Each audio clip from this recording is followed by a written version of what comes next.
It's the Bob and Tom Show.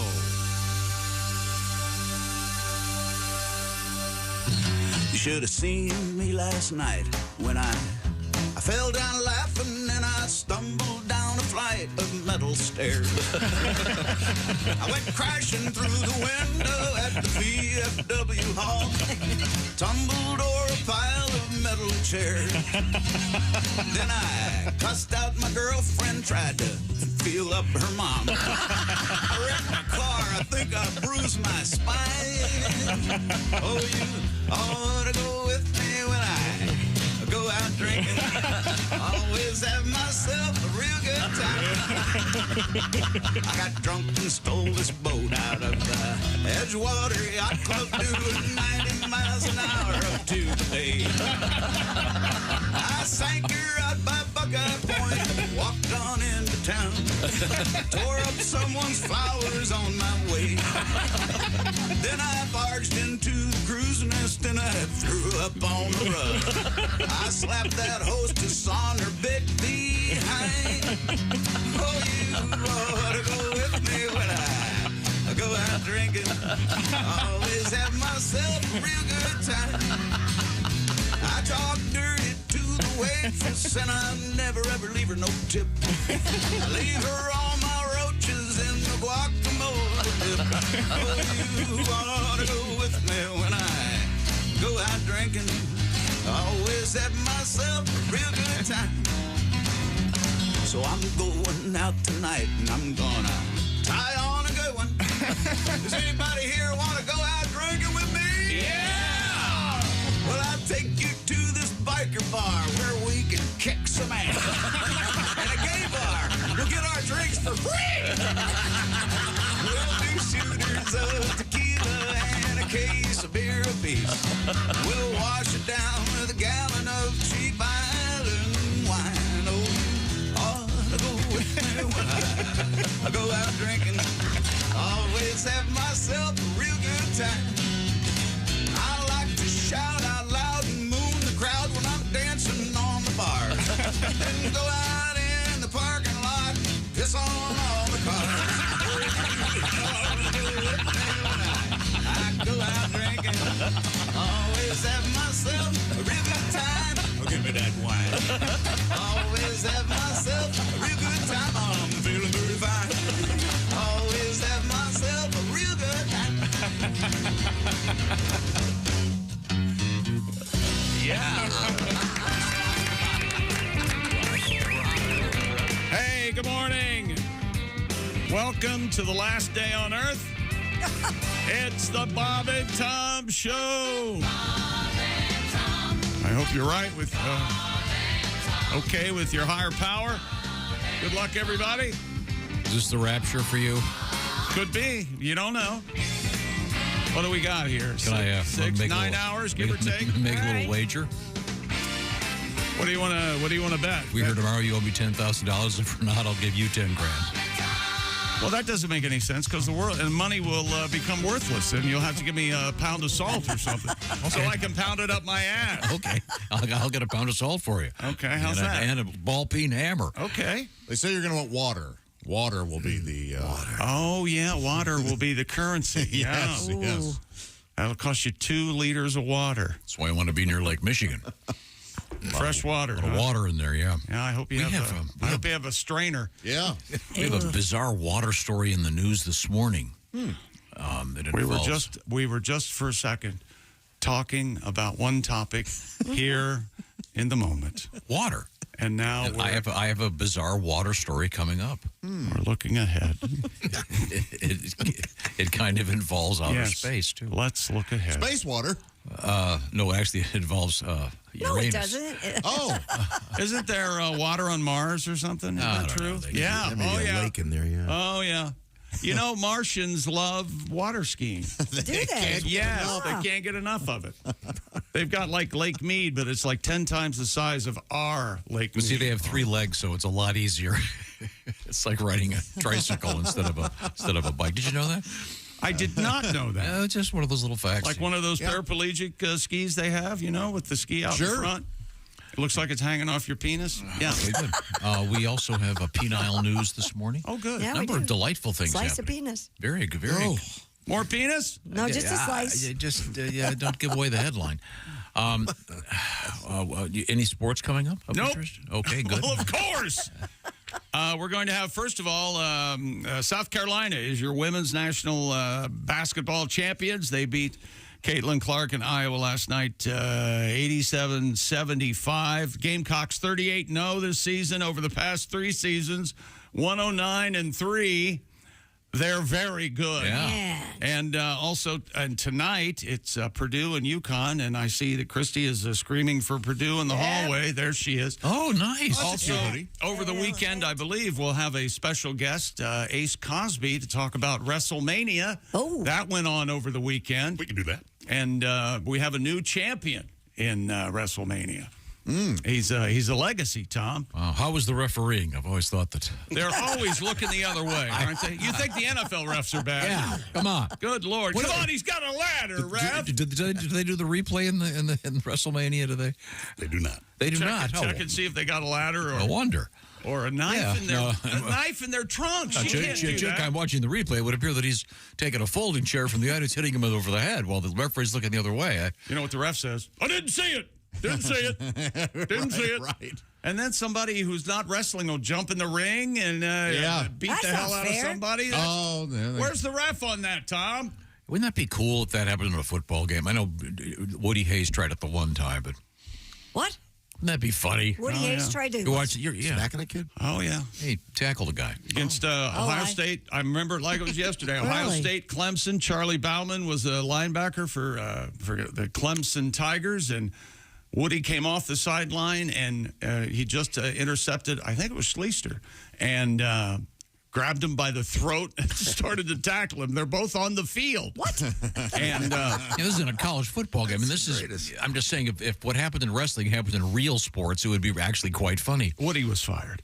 But they also said that he was on blood pressure meds. And so Of course, I'm sure. Yeah. Here's the first famous person I ever saw in my life. Woody Hayes? Woody Hayes? Yeah.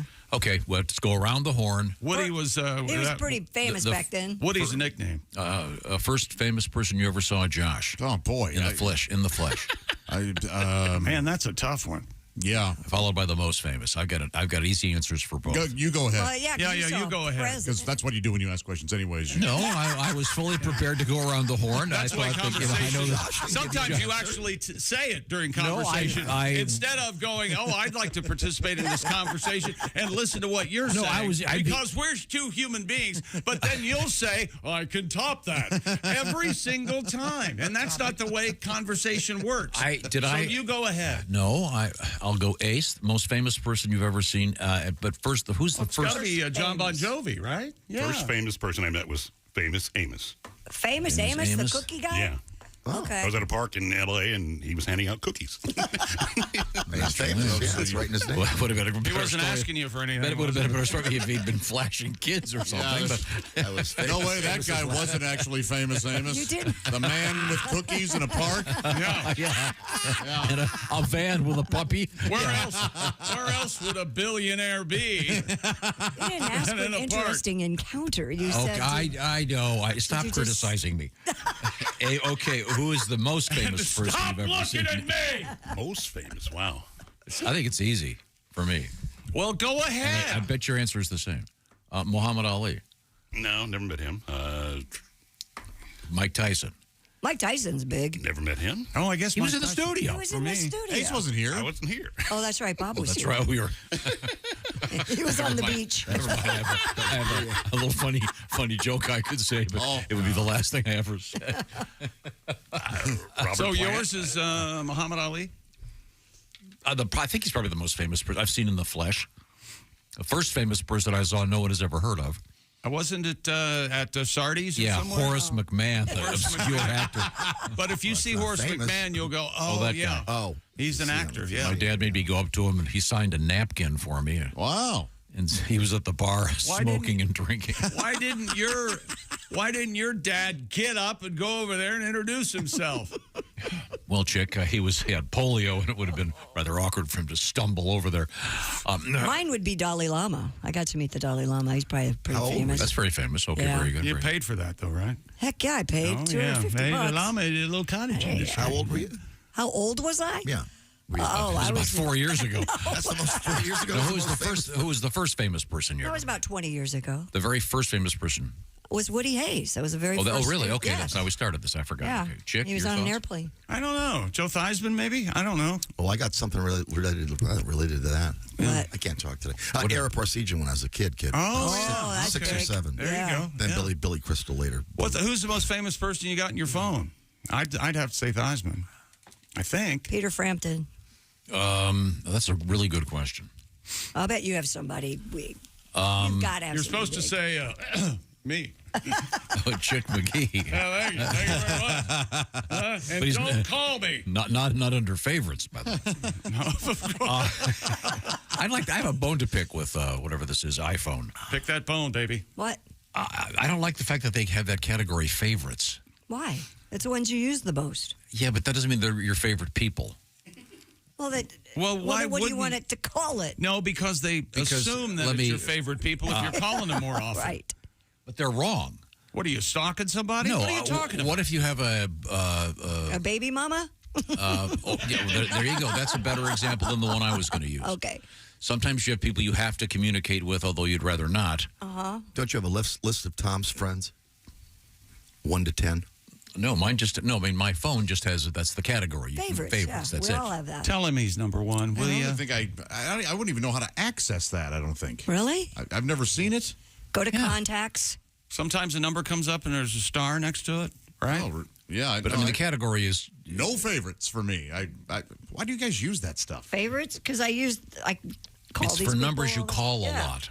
Just go to it's the a time alphabetical saver. thing on the right. I don't have that kind of time. I can't take my eyes off the road that long. I'm endangering my life as it is. Well, Josh, did you figure out who the most famous person you ever met was? Oh, that I ever met? Or even saw with your eyes? Well, you go to, the Horror Hound and stuff like that. And Yeah, the, Steve, Yeah, there are always famous Baseball, people. probably, baseball. But maybe, I don't know, I'm trying to think world internationally was probably Monica Lewinsky. Oh, that's big. I met her. Wow. How Remember, about we when you went were a to kid? we went to Horror Hound. We walked by a room, and you looked at me and goes, "Oh, there's Malcolm McDowell." He was just standing there talking to some guy. It was amazing. Wow. Okay. Well, now, coming up in sports, we will be reviewing some great basketball, the ladies and the gents. Hey, you're getting ready to write a piece of fan mail to John Calipari, head coach of Kentucky. Not so fast, my friends. Oh, really? You might have to readdress that envelope. And, we'll have the Shoe of the Week brought to you by Origin Souls for tonight's men's championship game. And skydivers in sports. Okay. I want to say thanks to everybody that came out to see us in West Virginia. What a great time we had. A fun show Friday morning, great show on Friday evening. Thank you very much for stopping by, getting some nice letters about it. So we certainly appreciate those as well. Right now, guess what's coming up? What? Just when you thought it was safe to kick back and relax, Mother's Day just around the corner. Steven Singer is aware of that, and he wants to help you out. The brand new 24-karat gold dip rose color for Mother's Day. Ladies and gentlemen, pay close attention. Give a toast to your mom for all her hard work with Steven's brand new 24-karat gold dip rose in red wine. That's the color. Let's do another toast, Mom. Red wine. Now Happy Mother's you Day. have my attention. Deep, rich burgundy-colored red rose to go perfectly with the glass of wine she surely deserves for being your mom and putting up with you. Think of all the moms in your life. Get them these beautiful 24-karat gold dip roses from our friend Steven Singer. Of course, you find him at IHateStevenSinger.com. Make Mother's Day extra special. It's a gift she'll love and appreciate every single day. This is an actual rose dipped in 24-karat gold and then specially treated with a beautiful red wine enamel color. So check it out. Steven Singer Jewelers, the entire collection of gold dipped roses. You'll see him at IHateStevenSinger.com. Mention this, please, said Tom to himself. Free shipping. That's right, free shipping, a free personalized gift message from you, and a beautiful lifetime guarantee. IHateStevensinger.com. Get that done right now because Mother's Day will be creeping up on you. IHateStevensinger.com. Thank you very much, Stephen. Also, coming up today, we have Get Your Buttocks Against the Window and I'll Know You Are Breast Home. ham? Moonshot? Yep, kind of. Well, of course, it's the Eclipse. You got to moon somebody. Of course. This is the Bob and Tom Show. Hello.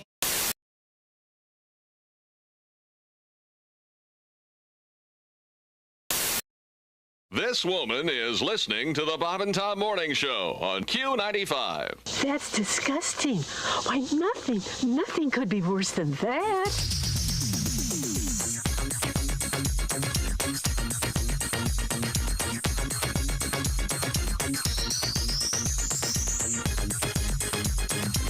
Well, I stand corrected. The Bob and Tom Morning Show on Q95. Get up and get it on. Hey, it's Josh Arnold with a food recommendation for you.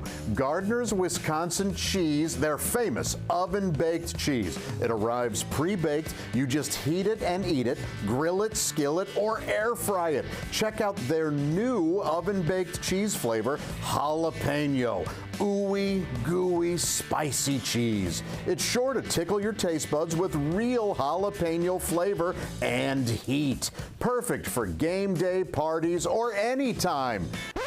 Excuse me, are you serious with this? I mean, why are you doing this? Me, the real me is right here. I could easily be doing this. We don't need you, man. Look, there's only room for one of us. That's Gardner's Wisconsin cheese, jalapeno flavored oven baked cheese. It's now available in Gardner's oven baked bundle package. So try all the great flavors. Receive free cold pack shipping and free cheese curds when you spend $59 or more at Gardner'sWisconsinCheese.com. Click the link below and tell them your pal Josh, me, the real Josh, from the Bob and Tom Show sent you.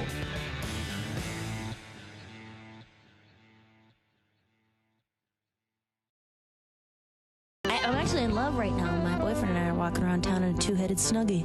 It's getting pretty intense. That's nice. Yeah, it's pretty nice. Mm-hmm. I'm so, because I have a hard time listening to the love songs with Delilah. Where are you calling from tonight? Where are you? What's going on with you tonight? What's your name? Requests and dedications. Hi, Amy, calling in from Tustin, Arizona. What's going on with you tonight? You and Matt broke up? That's hard. What do you want to say to Matt tonight? We'll play that for you. That's Penny Lover by Lionel Richie. Penny Lover. Oh, you know what? I've had enough. That's it. I'm in love. I remember that very well. Maria, that is for those that get that. Yes. And for those that don't, you should listen to Delilah just so you do. Just that one time. So you get the joke. Intense. They should have those songs. They're not good for people's mental health. Like, they should have little footnotes at the end of every verse. I would cross an ocean for you. If that ocean led to an English-speaking country, because at this point in my life, it'd be really difficult to learn a second language fluently, not to mention the anti-American sentiment. We'd have to talk about it. Wow, you are quite the literalist, aren't you? Yeah. Baby, I would die for you if I were already dying and you just needed my giblets. Maria Bamford is our guest. She's not kidding. She was.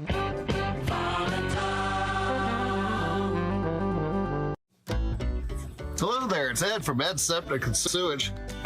I'm here at this poor SOB's house. He got quoted $20,000 for a new system. I'm doing that same system for him, $500. I know what you're thinking. Ed, how can you do it so cheap? Well, first of all, this machine, stolen. That saves me a ton of money. Secondly, I'm not licensed or bonded. That saves me tens of thousands of dollars a year. So if you need a cheap septic, call me, Ed Septic. When things get hectic, call Ed Septic at the number below.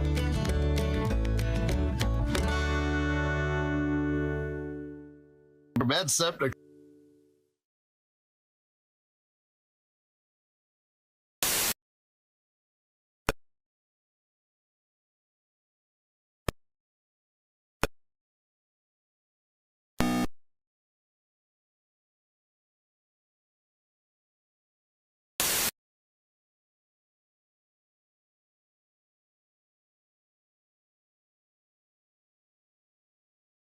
Anakin who became a Jedi. All right, that's enough. This has been the guy who would rather watch Star Wars than have sex. That is so sad. Essential Morning Radio. All day and all night. Some like Bud, some like Schlitz, but for me, it's Bob and Tom Radio. I got thrown out of J.C. Penney the other day. Really? Yeah, fondling up the mannequins. You believe that? And that ain't my fault. Have you seen the mannequins in there? Uh-huh. And they taunt you, too. They got the little short skirt on, arm up, kind of waving you over. You know what I mean? Shoot. I tell you what, if you ask me, the little whore was asking for it. It's time once again for people who suck at small talk. Hey, nice weather we're having today, don't you think? Yeah, it is rather amazing the cyclical manner in which meteorological trends manifest themselves. Jeez, sorry I asked. Join us again next time for people who suck at small talk. Essential Morning Radio. All day and all night. You might as well shoot me when the beer runs out. Bob. Hey, welcome back to the Bob and Tom Show. Welcome to the last day of your life. I hope everybody's okay with their higher powers. You got to get right with whoever that might be. Yeah, or not. Tom, you okay? I'm good. I'm fine. This is like the Y2K thing all over again. Overreacting. Birds are going to stop singing. Dogs will get up on their hind legs and push baby strollers around. That's what I heard. Oh, I love seeing that. I love doing it. I love seeing that at the circus. That's a great now, by the way, Pat Godwin, thank you very much for a great show Friday night. Josh, same thing. Thank you, Tom. You too. Fun. Willie and Jeff Oskey. We had a great time in West Virginia. Got some nice emails from folks that saw the show. Certainly appreciate that. It was fun. Now, we do have a big eclipse today, of course. By now, I think you have to have heard about it. And again, if you're going to look at it, you have to have those special glasses.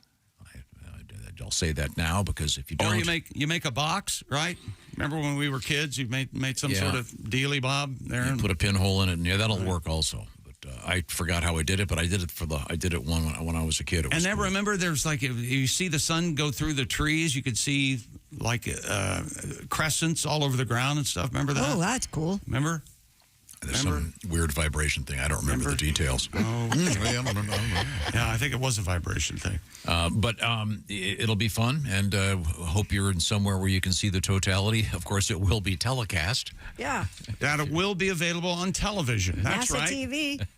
And high def. I think it'll be on the major networks also. Oh, I'm sure. Yes. They're doing they are. Making a big deal out of it. Okay. Speaking of West Virginia, here's someone, Dear Bob and Tom Show. I have a question for Chip. Thinking that's me, I guess. As one broadcasting fossil to another, I take exception with what you said about Ted Cassidy, West Virginia native, on Friday. We were running down all the famous people from the Mountaineer State. Mm-hmm. Ted Cassidy, of course, portrayed Lurch in the Addams Family. And he was also in Butch Cassidy. Butch Cassidy, famous scene of Butch Cassidy with a knife. You didn't give him the respect he deserves. Evidently, Ted Cassidy was a WFAA AM news reporter on November 22nd, 1963, and among the first journalists to interview 2 witnesses to the JFK assassination. That is true. That's what really? they're saying. Never heard that before. Yeah, I thought we had heard that before. I had, and I always wondered if that. I just assumed that wasn't actually the same Ted Cassidy. Mr. Cassidy also permitted by Dallas police to conduct the only known one-on-one interview with Lee Harvey Oswald. Wait a minute. No. Wait. No, I'm going to need that verified. Ted was unprepared and blew it only by repeating only one question. Did you shoot? Did you shoot? Huh. Oh, this is from your pal, Rat Bastard. I don't know if this is verified. Oh, well, we need to put a ban on this. See what we can find out. Wouldn't that be something, though? Lurch. And he had a great radio voice. Sure, yeah. Yeah. Very deep and melodic. You're listening to Ted Cassidy. Yes. Okay. Did you shoot the president? That's apparently true. Did you shoot? That's certainly news to me. Is it the same Ted Cassidy? It can't be. I don't know. Well, let's. You can't bring something like this up without a warning. I can't research it right now. He poses a striking figure, doesn't he? Yes, he does. I would be intimidated if I were tiny little Lee Harvey Oswald. Yeah, what do you? Yes, I did it. Yeah, leave me alone. Get this monster away from me. Hey, weren't you Lurch? Yeah, I don't know. Well, give me a time and You think Lee Harvey Oswald liked the Addams Family? Wait, or was it on by the time he was killed? Right I don't think it was. What do you think he watched on TV? I don't know. What on earth are you? I watched a John Aston movie over the weekend. Oh. Get to Know Your Rabbit. Tommy Smothers and John Aston. No kidding. And holy hell! What? Few people funnier than John Aston. Wow. Is he still alive? I don't think he is. Do you remember Evil Roy Slade? I do. With John Aston. Oh, okay. Now back in the 21st century.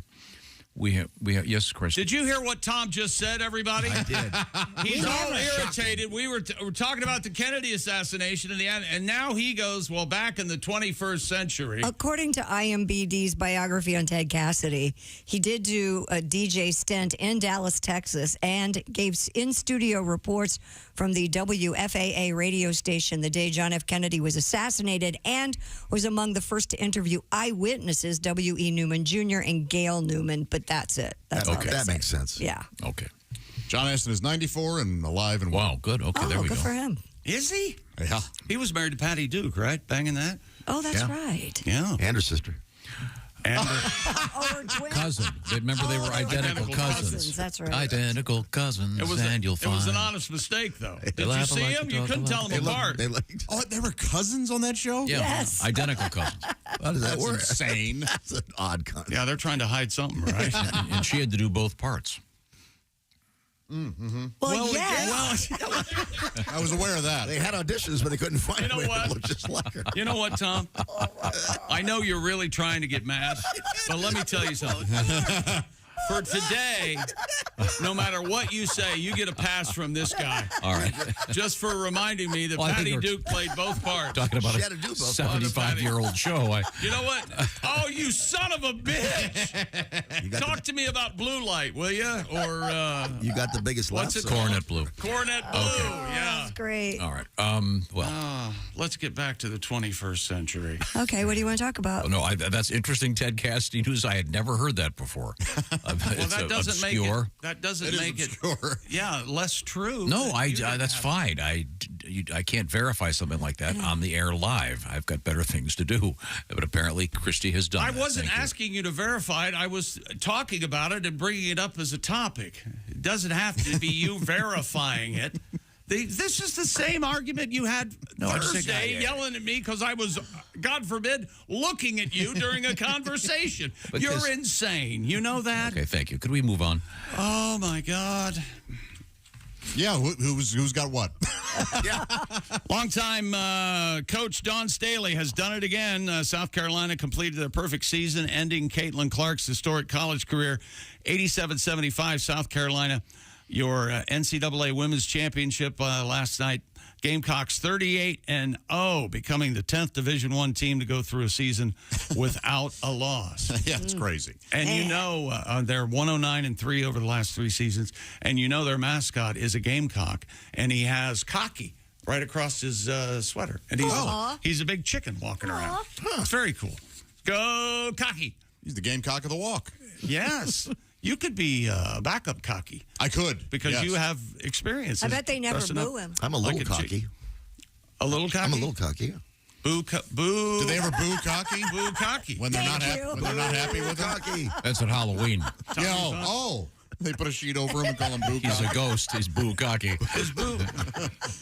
What's your scenario? Because it's so messy, you have to have a sheet? Is that No, Halloween. So boo. So he becomes a ghost. Oh, because of boo. Oh. So cocky the mascot becomes boo cocky. Right. Ted Cassidy creams all over him. Talks about Lee Oswald.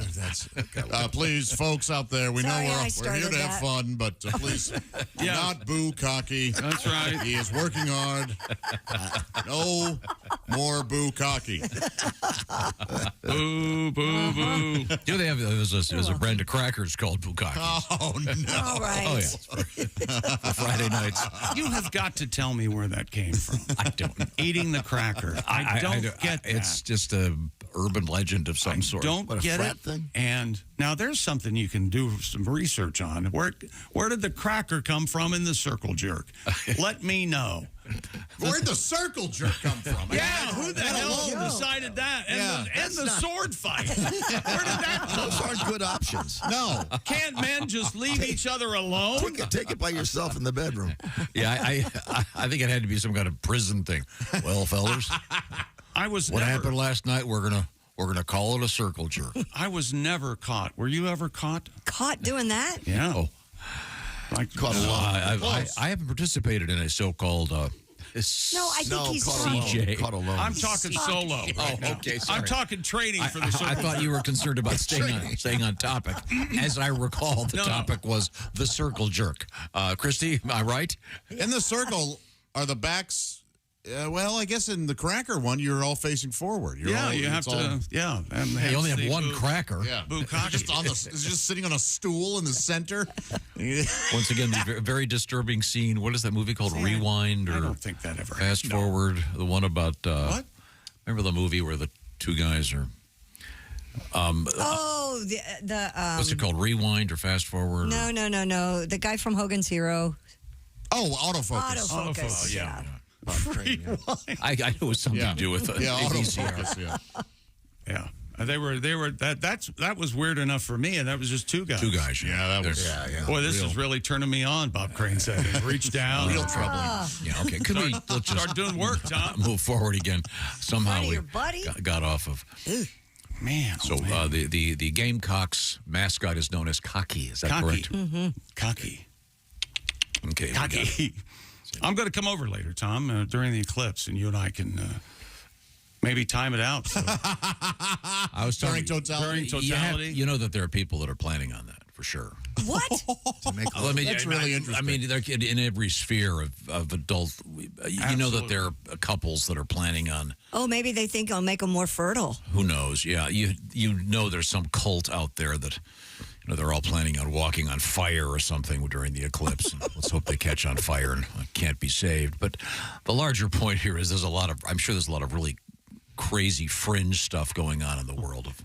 My favorite priest out in Boise, Idaho, sent me these really cool binoculars that I'm supposed to use for the eclipse. He said that they're made specifically for viewing the sun. So I'm very excited. Please be careful. That's got to be Are they blessed by the Pope? That's got to be an item that you can sell about once in a lifetime. Well, I guess you can also use it for looking for sunspots when there's. Who wouldn't want to do that? If you're an astronomer, or also study a playground or whatever. Yeah, looking for kids hiding behind thank you, pews. Father John. Stuff like that. Yeah. Pat. What? They did it! Never mind. We were okay right there until the end. So, I'll be watching. I have the glasses. You're going to go outside in the backyard, or yeah, yeah. I don't think I'll check local listings, but we're going to be totality here. So right. I'm going to. I don't think I'm going. Me and strangers. I don't think I'm going out. I think it's going to be crazy. There are people going to be pulling off the side of the road. No one's going to be in your yard. No, I know that.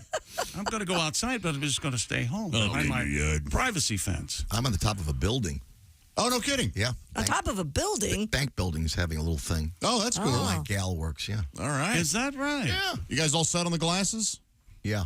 Okay. I am. Is she going to show you off? Is this your first time with the coworker? That is, actually. Oh, is boy. it really? Oh, boy. That just take your guitar. Yes, take your guitar. That never goes well. Yes. How come he doesn't talk at all?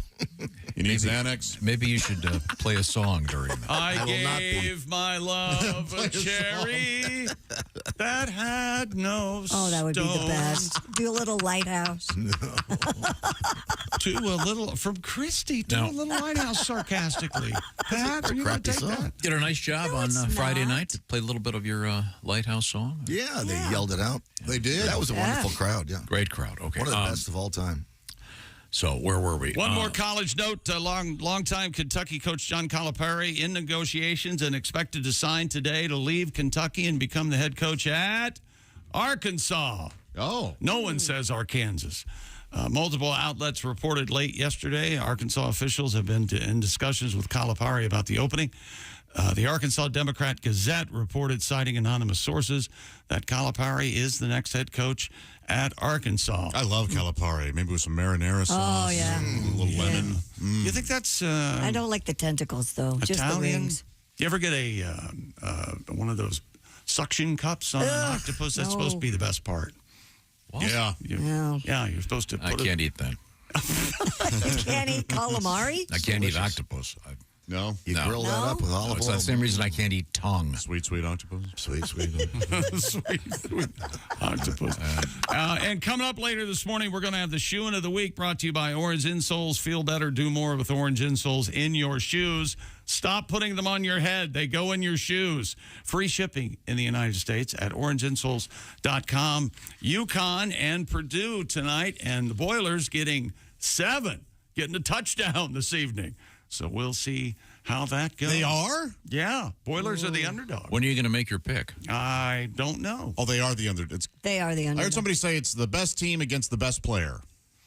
That's a good analysis. Yeah, I think so. Yeah, Probably we'll find out about. And UConn has a big guy too. Yeah, so they do. We'll see. Now, so that's all coming up. Chris, do you want to give me a little teaser? What do you got over there? Yeah, we have coming from space, maybe trash from the International Space Station. Those littering punks. Yeah, we have an interesting Peni story. And Peni? Must be multiple. Wow. Actually, just one. It's a penis. Part of one. Part of one. And we have planes and urination. I don't know what's going on there, but I urinated on a plane over the weekend. Did you? Well, how about that? Yeah, well, Flight, I thought you didn't not like the way either one of these did. Out the door, over the wing. You'll unfortunately Can find we open out. the door over here? I had the kindest flight attendants, and you know me and flight attendants. I don't care for them. They seem haughty and in charge. Well, they And kind of are in charge. I feel like they're talking down to me. I think they are. It might be in my brain, or they might be talking down to They me. look at you, this is someone who needs direction. They are talking down to And you. they- You're sitting there standing. And they brought the snacks over, and you get to choose your own snacks. And I got like 4 of those biscotti cookies I like. Man, oh man, That's nice. In the meantime, It was a speaking of orange insoles, Yes, if you have back pain, hip pain, or knee pain, you know how it affects your daily routine. What kind of support is currently in your shoes? I want you to kind of scrunch your toes up and feel. See right now. Are you getting much? You probably aren't if you're using those same thin liners that came with the shoes you have. Well, those are offering you zero support, my friends. Go to orangeinsoles.com. If you work on your feet all day, you're putting stress on your body. Orange Insoles offer arch support in a deep cup to properly support your heel, your feet, and therefore your entire person, helping to alleviate that discomfort and pain. And it's real easy to find the right fit when you go to orangeinsoles.com because they have their insole quiz. You answer a few questions, they'll get you hooked up with exactly what you need. And by the way, those come true to size, so there's no cutting required. Keep those scissors in the scissor drawer. Go to orangeinsoles.com today for free shipping. Plus, Orange Insoles come with a 60-day "we want you to be happy" guarantee, so there's nothing to lose here. That's orangeinsoles.com. Feel better, do more, and do not forget, today is your chance to win a free 4K smart TV from our friends at Orange Insoles. Register to win at bobandtom.com/contest. That's bobandtom.com/contest. You may just be the winner of a free 4K smart TV. Thank you, Orange Insoles. Nice. wow. So maybe your bracket got busted, but now you could win a TV. What is it again? bobandtom.com/contest? Yes, sir. We'll get it done right now. Thank you very much. We're coming right back. This is the Bob and Tom Show. Become a Bob and Tom VIP.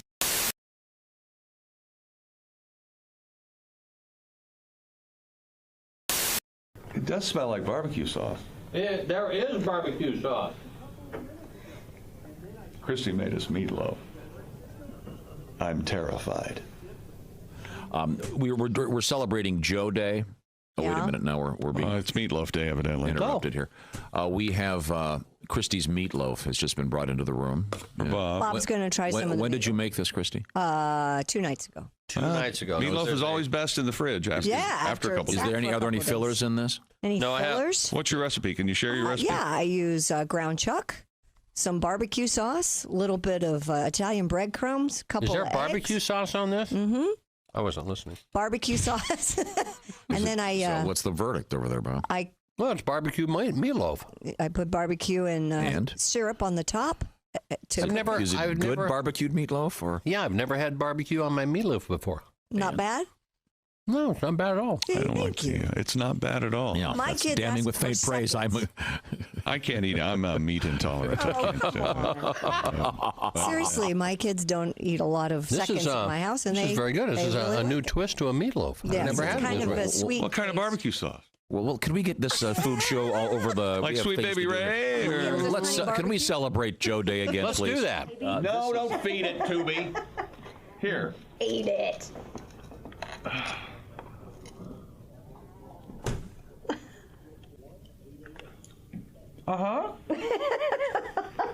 No, it's very good. Thank you. You need to dunk it in ketchup, though. That's the way I eat meatloaf. No, I don't use ketchup in my meatloaf. A hint of dog food. Just a hint.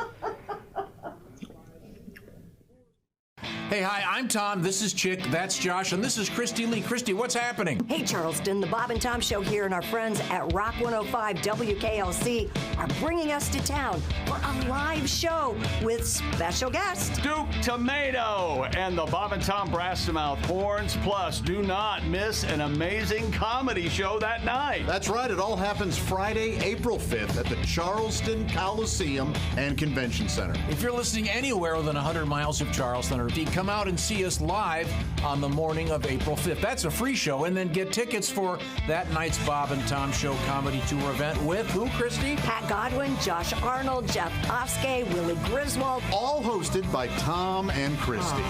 Tickets on sale now, and they're going fast. Get your tickets at Ticketmaster.com or the Charleston Coliseum box office. See you there!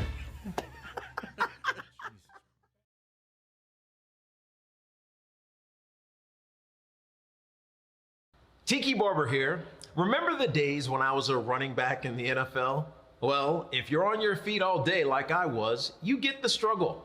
The secret is Orange insoles. Their insoles are like magic for your feet and body. They'll help you kick hip pain, sore feet, and lower back discomfort to the sidelines. Feel better, do more with Orange insoles. Hi, everybody. Christy Lee from the Bob and Tom Show. Miss some of the show? Become a Bob and Tom VIP and subscribe to the audio and video podcasts. The Bob and Tom Show, on air, on app, and on demand.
Hi, folks. Billy Mazing here with another amazing revolutionary product exclusively for Bob and Tom Show listeners. Ladies, how many times has this happened to you? You've spent a night hitting the bars and drinking way more than you should, but when it's time to hurry to the bathroom and vomit, your BFF is making out with some guy by the jukebox. Suddenly, you don't have anyone to hold your hair. Well, now your worries are over thanks to my amazing Barf Away barrettes.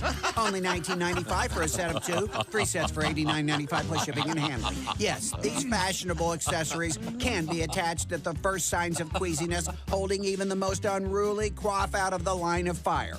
Each Billy Mazing Barf Away barrette utilizes oversized pinch clips, making them simple to apply, even for the most impaired fingers. Just put them on as you're making a beeline toward the facilities, and don't worry about a thing. Barf Away barrettes work like magic to keep your hair swept back from your face and free of stomach contents, tooth fillings, and toilet water. You'll emerge from the bathroom or back alley stylish, empty, and ready for more. Yeah. Just clip it, unload, and forget it.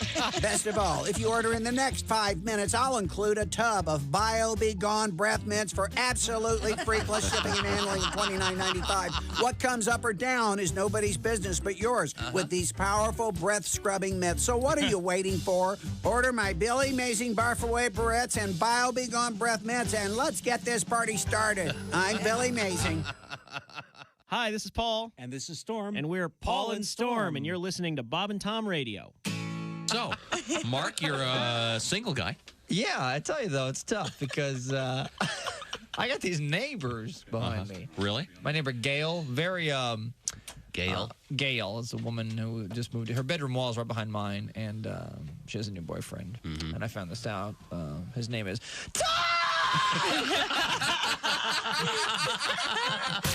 You're listening to Bob and Tom Radio. 24/7. Wild. All right. Welcome back to the Bob and Tom Show. All right. Eclipse 2024, baby. Just telling you, tomorrow, the big headline, pickpockets run amok. I tried to find my wallet with a chain on it, but I forgot to throw it out. I was going to bring that into it. Oh, okay. There you go. Wallet with a chain on it. Everyone's going to be standing, looking up, not paying attention. And so they're going to have people pickpocketing. I'm just saying, this is going to be a thing. And depending on where you are, it's going to be nighttime. That's just like, a recipe for disaster. The things you think about. It's real. You're right. Also, many a cooling pie might be stolen from a windowsill. Yes. Yeah. It's going to be a disaster. Yes, if somebody gets hold of a time machine and takes us back to the 50s. These poor grandmothers will be looking up. Have you been pickpocketed? No. No, I haven't. I have never in my life seen a cooling pie on a window. No. Have you? No. I've never, I know it was a classic trope. I don't know. I think I would laugh for 40 minutes if I saw a pie. I grew up pretty much in the little town that they have on Christmas Story. Right. Yeah, and I've never seen one. No, it's because we have screens. Where would you put it? Just put it on the counter. It's going to cool. Oh, yeah. Yeah, Of course, but they would put it on the side, but... Well, because they've got to have the bears have to come get it. So Sure, or Sylvester or whomever, yeah. Okay, now to a couple quick corrections. Yes? Apparently, the great Ted Cassidy. I want to get this right. Yes, sir. We got to get this right. Who, of course, portrayed Lurch on the Addams Family. You're going to sure see about that? You're going to see why I'm reading this.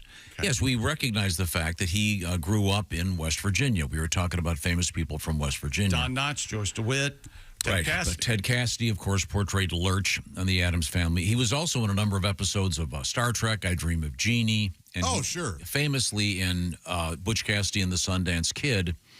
And he was, in fact, a disc jockey in Dallas. I'm trying to find out if he was indeed on the air on November 22nd, 1963. I told you that. You don't believe me? It was on the IMDb page. He has to find it. Just let him go. He has to find it. That has since been verified by Christy Lee. Yes. But yes, he was, in fact, according to two different accounts I have found, on the air in Dallas at WFAA on November 22nd, 1963. What's more interesting about Mr. Cassidy? Yeah. He attended West Virginia Wesleyan College. He was a member of the Alpha Sigma Phi fraternity. He transferred to Stetson University. Oh. Oh, to play basketball and football. That's interesting. Now, Stetson University, I believe, is in Florida. That's right. It's in DeLand, Florida. I'll be darned. Wow. You want to do it or you want me to do it? You go ahead. That's an odd name for a city, DeLand, Florida. Are you familiar with that town? Oh, yeah, of course I am, yes. Oh, really? Yeah, you know why they call it DeLand? No. Why? Because it's near to sea. Thank you, Ted Cassidy. Son of a gun. So there you go. There's our Ted Cassidy hunk. Thank you, West Virginia. Now, Stetson Hatters. Yeah, that's right. They are the Hatters. We had a great time in West Virginia. Looking forward to another road trip down the road apiece. I'll tell you where and when pretty soon. We have an email from someone who met someone famous. We were talking about us meeting people who were the first people we were that were famous, other than, of course, seeing ourselves in the mirror. Didn't you meet Run DMC in an elevator? Right? Yeah, I did. And they were fully adorned in their Adidas gear. Ready the guy had like the rabbi hat on and the dookie rope. And... You know what that is? Where's my rabbi hat? It's the same thing. What's his name wore one? The guy from Karma Chameleon, the tall... Boy George? Boy George. He had that... Yeah, they kind of look like that, yeah. Boy George is amazingly tall. Yeah. He's like 8 feet tall. He was in here. He was in here. Yeah, I do remember that. Oh. This is from George. 40 years ago, I flew back from Fort Lauderdale visiting family. I arrived at LaGuardia and in New York City. Of course, saw a world-class athlete. I was waiting outside the arrivals terminal. A car pulled up, and a woman gets out of the car, starts to approach me. I thought, well, this woman can't be who I think it is. She's kind of hot. It was Martina Navratilova. Ah. What do you think of that? That's cool. Hot. She walked right by me. A few years later, I found out she played for the team.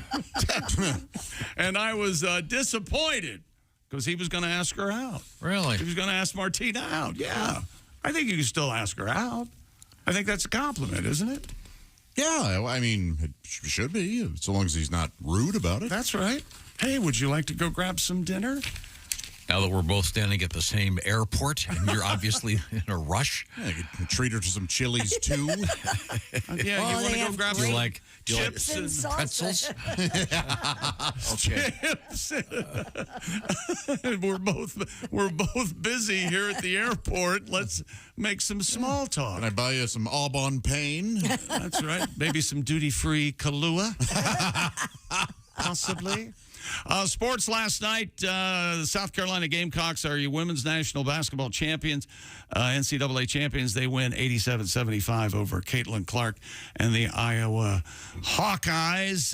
John Calipari is out at Kentucky. Looks like he's going to take the head coaching job at Arkansas. He will be the head coach of the Razorbacks. And Iowa's 71-69 win over UConn at the Women's Final Four on Friday night averaged 14.2 million viewers on ESPN, making it the most viewed women's basketball game on record and the largest audience for an ESPN basketball broadcast.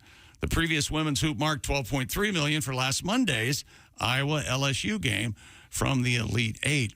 Game 7 of the 2018 Eastern Conference NBA Finals between Cleveland and Boston was ESPN's previously most watched basketball game at 13.51 million. Oh. All right. So the ladies overtake them at 14.2, and I would assume yesterday's, although at 3 o'clock Eastern, we'll see where that ends up in the ratings, but I would think a monster number for that. And a big game tonight, of course. UConn and Purdue, they dominated the NCAA tournament. I think UConn wins by an average of 25 points a game through the tournament. Purdue has won by an average of 20 points a game. And as better sportscasters than me will say, something's got to give tonight at State Farm Stadium in Phoenix. Yes, that's right, a football stadium for basketball games. That always works. And are you going to make your prediction at some point this morning? At some point, okay, yes. It'll be brought to you by Orange Insoles. That's exactly Very right. excited about all these And things. more sports coming up, including the skydivers. Skydivers story. I would not skydive. There was a time I would, but I don't think I'd do it anymore. Does this story help cement that idea for you that you won't, or will it? It depends. It furthers I would need some Depends, actually. This is kind of actually, it sounds like a cool thing, but I would not. That's coming up also on more airline issues. Yeah. And a cool wedding story. A really nice one. We'll get to that coming up. This is the Bob and Tom Show. This is the Bob and Tom Show. Text us at 888-262-8661. More Bob and Tom next.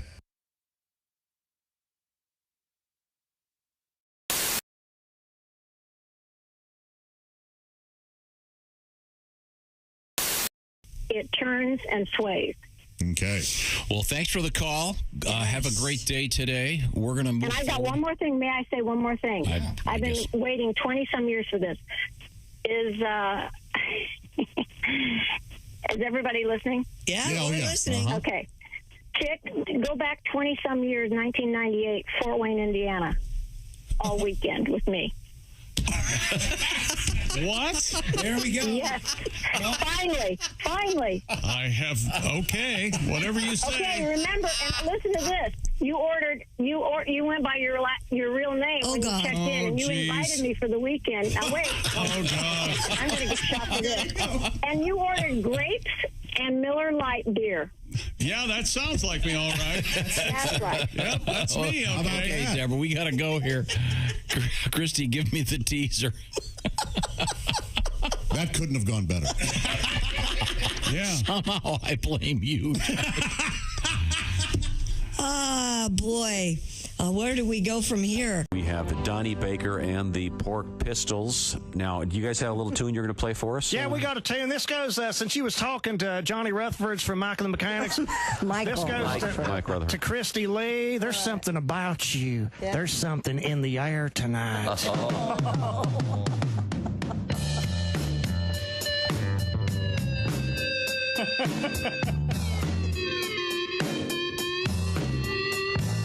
Christy Lee's so fire-ass hot. This tape is dedicated to her from Donnie Baker and the Pork Pistols on Q95.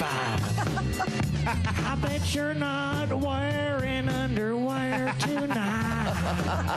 Oh, Lord. And we pray there ain't hair under there tonight. Oh, Lord. Oh, Lord. Chill of the night, if you don't wear undies, your booty's gonna get cold. Chill of the night, if you don't wear panties, your body's gonna get stoned. White snakes. White snake. Ooh. Christy Lee. Ooh. Better get with me. I just want to get close to you and set my pork sword free. And I just want to get close to you, 'cause 1 and 1 makes 3.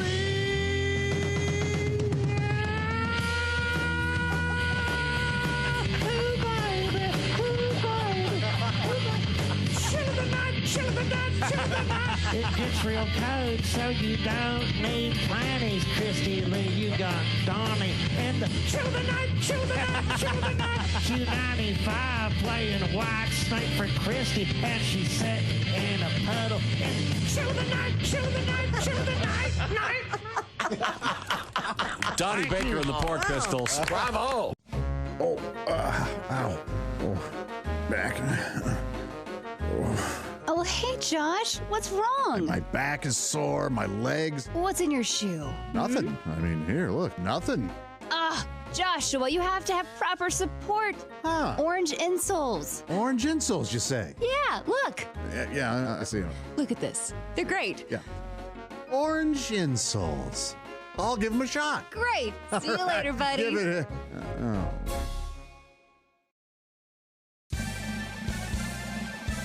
Yippee! I can mow and dance while I do it. Ha! No more pain. Thank you, orange insoles. Josh, did you get orange insoles? Jessica, I sure did. Thanks to orange insoles, I feel great. Terrific. See you later.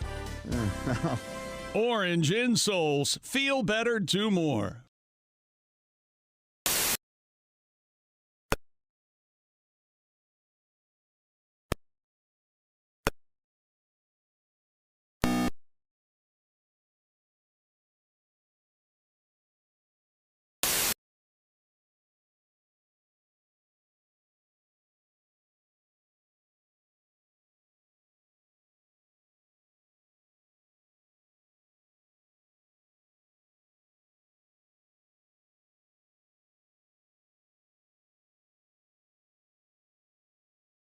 digestion at the same time. Get your hand out of the front of your pants, put it in your back pocket, pull out your wallet, and buy some Scrotums today.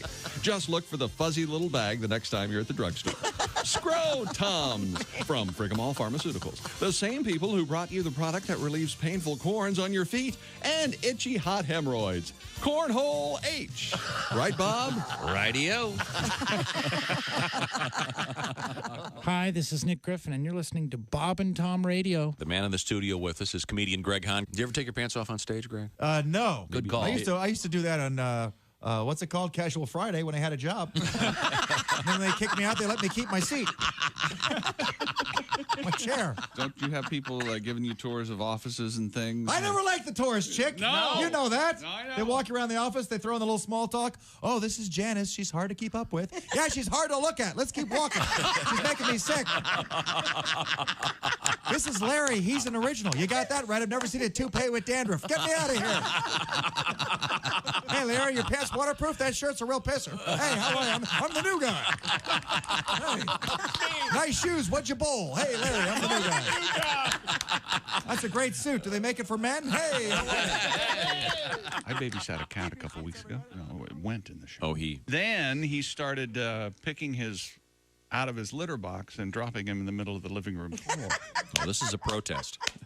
It did seem like some sort of action. Cats are, jerks, basically. Can be. Cats are jerks.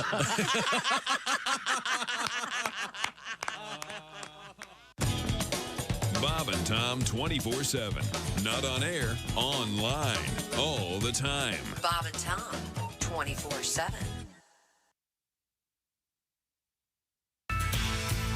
Hey, welcome back to the Bob and Tom Show. Christy Lee at the news desk. Hello. There's Pat Godwin in the performance room. Hey, There's Chick. Josh Arnold. Hi, Chick. Hey, man. There's Ace Cosby. Hey. I'm Chick McGee, and here's Tom Griswold. Now, Pat, I understand you have a song ready for us. Great show Friday night, and I understand you had another great show Saturday night. Big weekend. Yeah, but we were talking about something. I forget what it was. We got into various topics in the previous hour. But you have been giving me the signal that you have some kind of a song? In regards to the circle situation, I'm very prudish about this. And the cracker, there was an early song, an early version by Joni Mitchell where she documented that. And then I think she... Oh, okay. No, you were talking about the famed... first draft, I think. You asked Chick about the origin of the story about the cracker at the circle jerk. Okay, go ahead, Pat. How did that start? Yeah. And the fellas, they go round and round, and their pants are on the ground. And who brought the crackers? I heard someone say, we can't go back, close your eyes, don't look, don't stare at me, or it won't work. And go round, round, round in the circle jerk. First draft, Joni Mitchell. I think it was totally worth it. Oh. Thank you very much. Now, we return to the sports desk with Chick McGee. A group of skydivers in New York State will plan to experience the solar eclipse while plunging to Earth. Really? 30 skydivers aim to time their jump to be in the sky during the total solar eclipse. They will free fall while wearing their eclipse glasses. Good luck keeping those on. Before deploying their chutes. I mean, those glasses, they're kind of the ones I have are kind of paper. Mm-hmm. They'll figure it out. Yeah, they must probably put those paper glasses and then maybe goggles over top of them or something, I would think. Or, I don't know. Sure. They figured it out. You'll have to affix them somehow, correct? I hope they don't get so inspired by the spectacular eclipse that they forget to pull the ripcord. I would think that would be job one. Remind them to pull the ripcord. How long are you in free fall? Because the totality is what? Just over 3 minutes, right? Yeah. Well, but once you pull the chute, I mean, that probably takes a couple minutes just drifting there under your parachute, right? Oh, that's got to be when they really enjoy it. Yeah, but wouldn't the chute be in the way of the sun? Yeah, I would think, because you're... I mean... You have to lay on your back. And when you're in free fall, I guess you can see it, right? But when you open the chute, isn't it like a giant umbrella? You know, this is a good opportunity for me because this is a story you came up with, and now you're asking how it could happen. So you should probably ask yourself, how could this happen? One has to assume these guys thought about and gals that. know exactly what to do here. Exactly. Right. Well, if your chute doesn't open, you can throw the glasses away and stare at the sun because it won't matter. You're going to be dead in about 10 seconds. Being blind isn't that bad at the end, I guess. Well, either way, your chute's going to open, or at least mine would. I can tell you that. You know what I mean. I know what you mean. Not a parachute. It seems to me they're kind of multitasking. And I think when you're parachute jumping, you want to be really focused. Remember the story we had about the guy that jumped out of the plane? It was like his 1,000th jump, and he forgot to put his chute on. Yeah. Well, that that's was bad. that's operator error. That happens all the time. Hell yeah, I bet it does. I'm just saying, you want to be focused if you're doing something that's dangerous. I assure most parachutists are focused. Okay, well, it should be fun. I hope they are in an area where they have minimal cloud cover. I hope so, too. And I'm not sure they are. In New York State, from what I've seen, is very cloudy. Is today. it? So we'll see. Today, that's the plan, I think. Yeah. Here we go. Stupid world record. From London, England, the world's oldest man says the secret to his long life is luck, moderation, and fish and chips every Friday. Oh, yum, yum, yum. Englishman John Alfred Tinniswood. Wow, that is an Englishman. He's 111. Has been confirmed as the new holder of the oldest person by Guinness World Records. It follows the death of Venezuelan record holder Juan Vicente Perez, who died this month at the age of 114. Good boy. Giaburo Sonobe from Japan, who was next longest lived, died March 31st at 112. Okay, so it falls to old. Here we go. So Tinniswood now 111, presented with a certificate by Guinness at the care home where he lives in Southport. Yes, thank you. Thank you very much. Of course, tonight is porridge night. It is brilliant. I hope I can Look keep forward- that down. Look forward to that. Lived. Among other things, the Cubs? So the Cubs win 2 World Series? If he gave a crap over there in England. Maybe. Is that right? I don't care for him. Says he lived through 1912, 2012. Said he lived through 2 world wars. Oh, wow. Oh, yeah. Served in the British Army Pay Corps. Oh, my God. During World War II. Well, that's why he's alive. Every role is important. I know. He just was in the kitchen. It Very didn't sweaty. didn't hit Normandy. That would have been. So there are some soldiers who are less? Is that what you're... No. I'm just saying. I mean, they may have faced less gunfire. Yeah, they might have just stayed at home, right? Can't you do pay corps from your house? I did plenty of dangerous work. Very brave man. But I think it's fun that he enjoys fish and chips every Friday.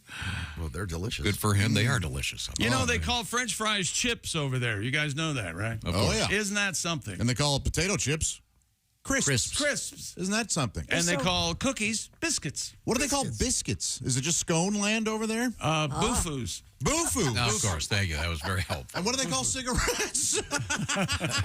Cigarettes. Smokes is the answer. Smokes. Yeah. Smokes. Hey, you got to smoke? I like a lot of those British terms. I like torch for flashlight. I think that's good. Lorry for, what is that, a truck? Car. How about boot? fanny? Truck. Do you like fanny? Boot. Trunk, yeah. Now, fanny. Yeah. That means so we'll hope this guy yeah. continues his reign as the world's oldest man for quite some time. Yes. Congratulations. At least for some more fish and chips. The world's oldest person, it's a woman, is 117. Maria Brañas Morera. Tom, things have changed in England. Did you know that? Oh, yeah? Yeah. The last time I got fish and chips, it was served on an iPad. They don't have newspapers. Yeah. You know, that's a fine joke. It's a bastardization of Tom's parrot joke. Yes, yeah. When you have birds, you see, there was a time when you'd put the newspapers in there. Oh, did you tell the joke? They put an iPad in the bottom of the cage? Oh, he said it before, yeah. Oh, that's an interesting. Yeah, okay. Nice. You put the malt vinegar on your fish and chips? Oh, yeah. I don't know. Absolutely. I do not. I put malt vinegar on French fries at the fair, and really tasty for if I have fish. Yeah, really good. You got to get the right malt vinegar, though. Now, is that sports? Well, You're not a fan of malt vinegar. That's just so boring that I wanted to move on. I was riveted. Do you have a song about malt vinegar, Pat? No, but I love malt vinegar. I wanted to know what the best one was. You know what? That is sports. Yeah. Whatever Oops. you do. Perfect. Sorry, oops. Wherever you now get exciting. This is what you farted for. Christy? A Pennsylvania man says he experienced the recent New York City earthquake at the most inconvenient time during his vasectomy. Yeah. You mean castration. According to the U.S. Geological Survey, the 4.8 quake was centered near Lebanon, New Jersey, but affected people across New York, Connecticut, Massachusetts, and Pennsylvania. Justin Allen says his doctor was operating on him when the earthquake struck. Mr. Allen said he initially thought the shaking was a train passing by until his doctor put his tools down and paused the procedure. Christy, pardon the interruption. I thought you were out when they did that. You're not? No. Okay. Wow. Local. Yeah, Interesting. They give you a local. The incident did not appear to affect the outcome of the surgery, we hope. Yes. With Mr. Allen saying everything turned out great. I feel about as good as I possibly can as the numbing is starting to wear off. This was, of course. Okay. Who waits for the last week of March Madness to get a vasectomy? Yeah, really. Isn't that the whole thing? You're supposed to do it the week one so you can watch basketball all week? Well, that's what I thought. Put your peas down there. Boy, that would be a scary place to be, in surgery during an earthquake. Yeah. It's very rare in that area of the country. Sure. Very rare. What if anybody was, flagrant delicto, if you will? Oh, like they will be for the Eclipse coming up? Yeah. Oh, yeah, that has to be a thing. Yep. I think we'll probably get some email tomorrow. Oh, yeah. I hope so. We're going to make us a baby. One guy whacking it. I'm sure there'll be that, Please too. stay inside.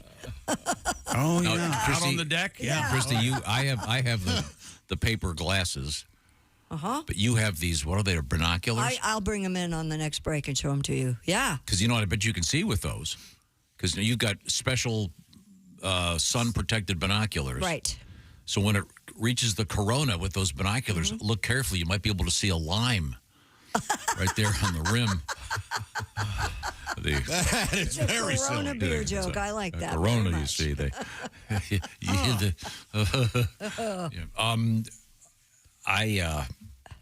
I do wonder if we're going to be getting any.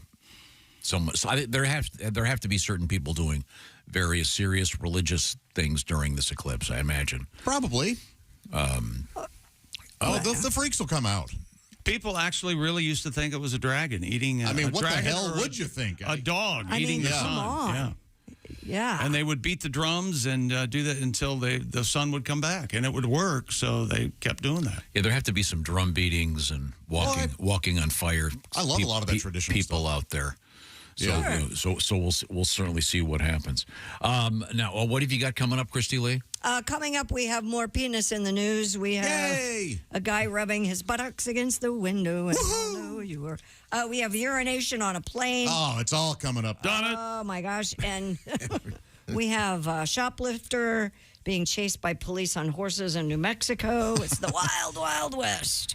All right. Well, we'll certainly look forward to all those stories. Right now, I want to have you check in with your own head.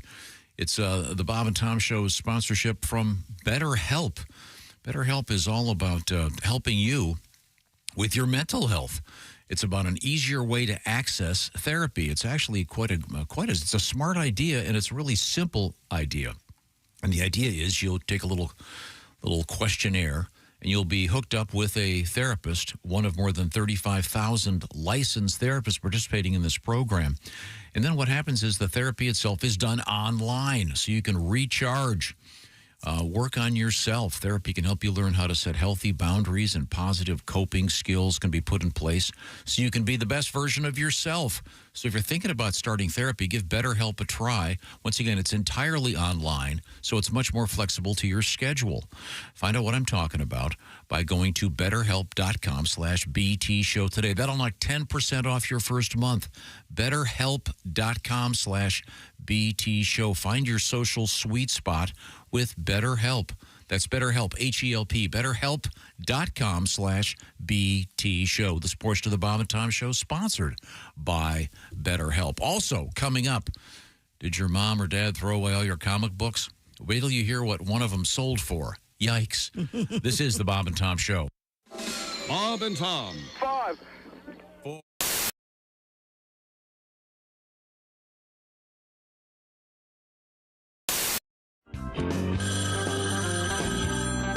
Bob and Tom Show. Bob and Tom and Steven Seagal. Steven Seagal. That's right. Hey, Steven, how did you make your living, Steven? You know, I made my living in the movie. Oh, okay. Yeah. For the last 20 years, I've been a cop. Uh-huh.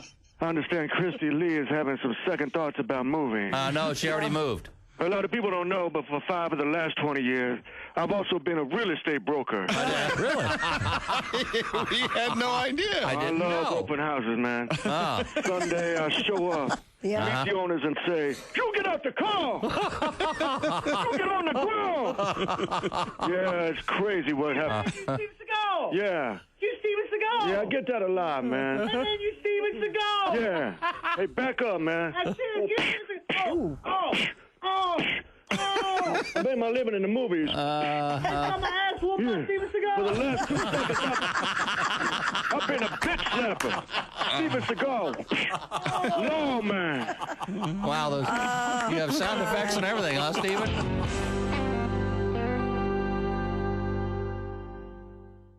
Hey, it's Josh Arnold with a food recommendation for you. Gardner's Wisconsin cheese, their famous oven-baked cheese. It arrives pre-baked. You just heat it and eat it, grill it, skillet, or air fry it. Check out their new oven-baked cheese flavor, jalapeno. Ooey, gooey, spicy cheese. It's sure to tickle your taste buds with real jalapeno flavor and heat. Perfect for game day, parties, or any time. Excuse me, are you serious with it? I mean, why are you doing this? Me, the real me is right here. I could easily be doing this. We don't need you, man. Look, there's only room for one of us. That's Gardner's Wisconsin cheese, jalapeno flavored oven-baked cheese.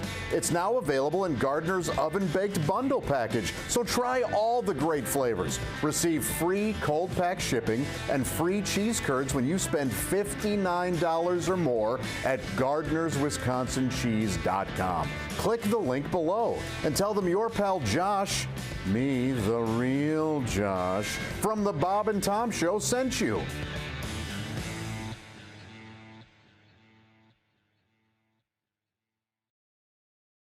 People were taking the chicken from Chick-fil-A and putting it on Cheddar Bay biscuits. Good. Josh, what do you think? Josh is leaving right now. Josh is leaving. Okay, let's go.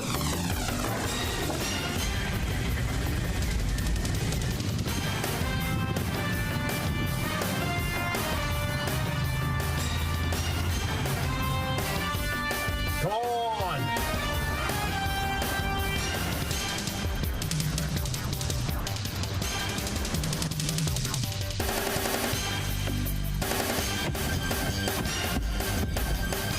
All right. You got the biscuits? Greatest day of my life.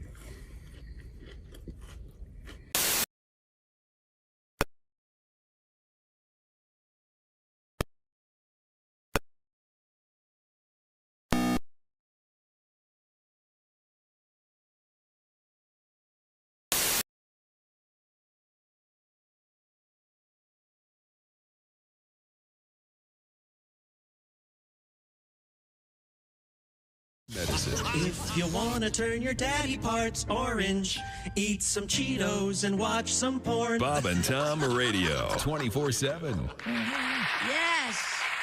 Oh, no. Yeah. Ladies and gentlemen, performing a musical number written especially for this evening, the Disco Lifestyle Awards are proud to present Sammy Davis Jr. Yeah. Yeah. Thank you, man. Thank you. Thank you, man. I do. Let's hit it, Marty. Here we go.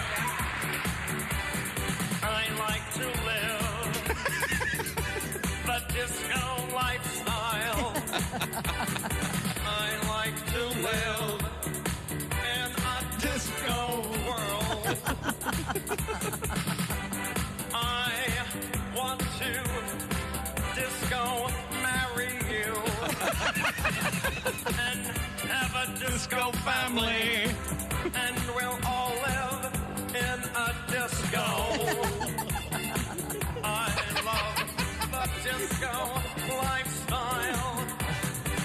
I love the disco lifestyle. All right, let's. You know, disco has always.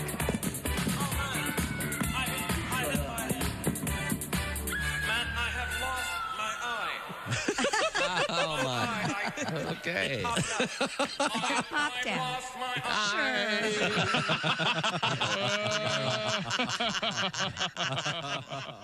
Hi, this is Mike Birbiglia, and you're listening to Bob and Tom Radio. Essential morning radio. All day and all night. Really? No, seriously. Really? Bob and Tom Radio. Hi. Welcome back to the Bob and Tom Show. There's Josh Arnold, Ace, Christy, Pat's here. Hi. I'm Chick McGee. Hello, Tom. Hello, Chick McGee. How you doing, buddy? We had a great time in West Virginia. Thank you very much, everybody who showed up. We had a huge crowd, big show on Friday night, and everybody did a great job. And Pat, you knocked him dead. I got to say congratulations to Pat Godwin. Well, thank you. We all did. That was a lot of fun. Great audience. Yes. And no, what was it? You got a suggestion for a new song from someone in the audience? What happened now? From someone in the audience. Yeah, I do a little bit of improv with that. And I like to paint a picture, yeah. Got some emails today about the show and stuff. And the song I just did, the circle thing, somebody was, you ruined my campfire song, the circle game, you know? And I said, I'm sorry. We do a lot of things here. I got a lot of emails. You want to hear another email I got? Sure. Yeah, okay, let me get the guitar. Let me. You should hear America fans who call and complain about how Ventura Highway have we messed up Ventura Highway a couple of times. Yeah. Oh, yeah. Not to mention fans of certain ship, Gordon Lightfoot fans. Ella Fitzgerald. Don't say it. Her rectum. Okay. Got an email that says, I love your songs, Pat. I'm Todd. And I listen every day. You know that Tom Petty song? He calls Free Fallin'. Well, I have an idea that you could play. You could write a song, Pat, about a guy who goes commando instead of singing Free Fallin'. Sing this, Patty G. The guy's free. Free ballin'. Get it, Pat? Thanks, Todd. I appreciate you writing.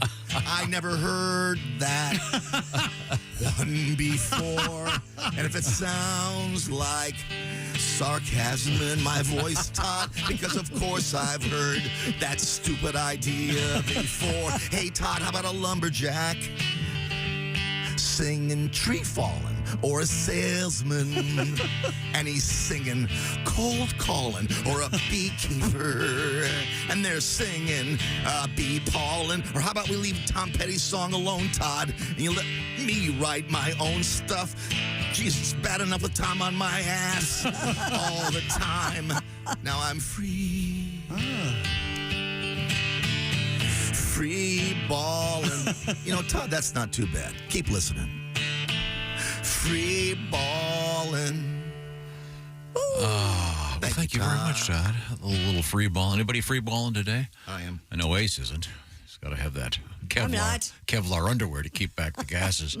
Can we hear that real quick one more time about Ace having a problem with his underwear due to some of his personal gases. Let's see. Well, that's not It's close. It might be in the same category. I'll have to dig that up. Give me a few minutes. Okay. Christy Lee is at the Bob and Tom News Desk. What do you got over there? Well, a doctor on TikTok went viral with a video showing what a slice of penis looks like under a microscope. Oh, jeez. What the hell? In the video, Dr. Karen Raj. Oh, I see. Maybe it's Karan Raj. Man hater. Karan. Could be a boy, could be a girl. Reposted a clip from Dr. Adolfo Sanchez Blanco. I'm a Dr. Sanchez. That shows a cross-section or thin salami slice of a human penis as it appears under a microscope. Okay. Dr. Raj superimposes his own explanation, so it is a man, pointing out that the male member is essentially a delicate sponge. His video was viewed over 331,000 times and garnered nearly 500 comments from fascinated users. Everybody knows it's spongy. That was always plan B for me with biology and research. I was going to go do that, but every time I put a slide under the microscope and start, my thesis, I would tighten it. And I tighten it up, and it would crack the slide. Oh, yeah, you went too far. Every damn time I'd go too far. And I have to start all over. This is... He refers to it as a meat stick. Did you see this? No, meat stick. You didn't put that in. I didn't see that. Must be some sort of problem with no, apparently his native language or something. No, apparently it's because this article suggests that he uses the word meat stick to prevent it from getting pulled from TikTok. Oh. Apparently, if you use certain, you can't say I don't know. penis? That's what this article says. The doctor referred to the penis as a meat stick. Oh yeah, there are words you can't use on penis, vagina, democracy. TikTok doesn't like when you use those words. Boy, but just the term "slice of penis." Yeah, that is. It sounds like what Andy Dick orders at Pizza Hut. So it's a delicate sponge. You just soak everything up, huh? No, but yeah, it does. And first of all, who wants to be told that they were looking at your penis with a microscope? I mean, whatever the context is, you mean a telescope, right, Doc? Okay. Wow. Okay. Well, I hope they took it from a corpse. Yeah, I hope so too. Okay, class. Do we have any volunteers today? I need a slice of that classic urban legend. One of the greatest urban legends of all time. I had never heard this until you told it to me once, and I love this. This is one of the classics. What? Oh, and the way I heard it, there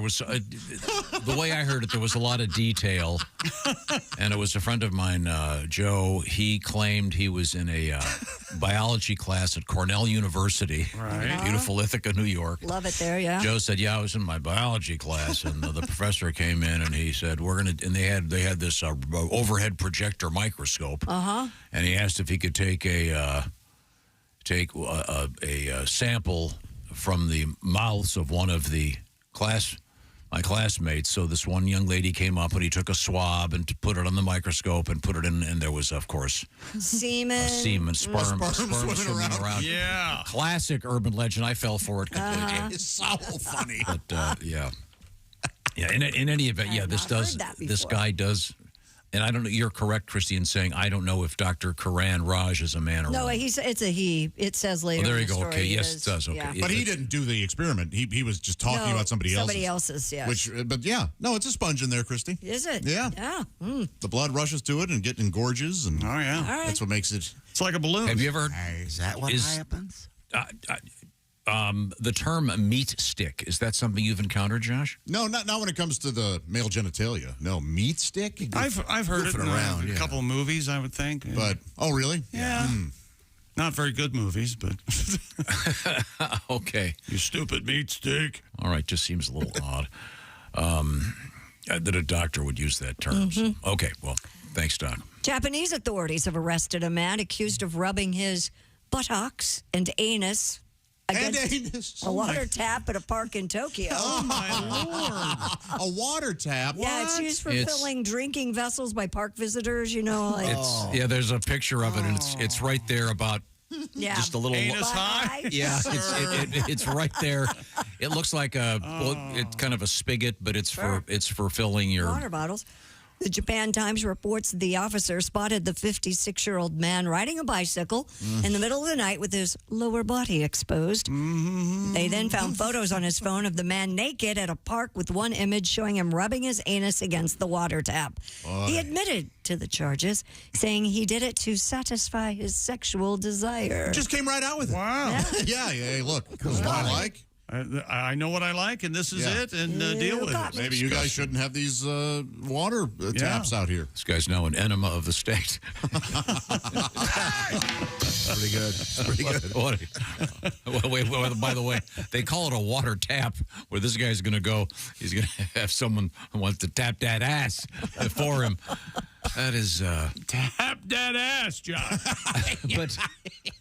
I mean, see, I don't know how to word this. This guy's doing this because he's getting pleasure in the fact that other people are going to be. Is that what he's doing? Oh, yeah. You think it wasn't I'm sure it's all one big enchilada. Oh, okay. So it's not only physically pleasurable. He's tainting the water supply, and that must be part of the turn-on for him. Exactly. Yeah, people are going to sip from this. Yeah. Oh, drink from my butt. Drink from my yeah, thank you for wording it so biblically. Drink from my butt.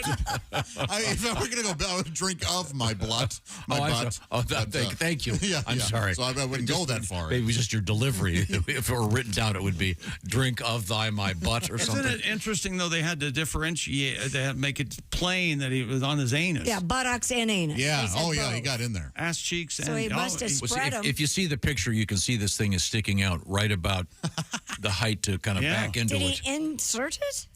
Well, it probably... That's what they're claiming. Some nice pressure in there. Must have somewhat... What if you turn the water on like a bidet? I wonder if it's one of those constant flow, or if you have to reach back and... Yeah. Man, I really wanted a bidet. I was thinking about that over the weekend. You'll enjoy it. Boy, oh boy. I can't wait. And I know I could just set it up. 1, 2, 3. Sure. But man, oh man. You will get one, and I look forward to you I'm going to have to do it. And I will share my experience, especially with you, Tom. Now, how do you control the temperature of that bidet water? There's something that superheats the water, I would think. Yeah, quickly. there's a little... superheats. I don't want it has to do that so you can bring it down to... You don't want to be the first man to report to the ER with a poached anus. It would be more of a scalding situation, I think. Oh,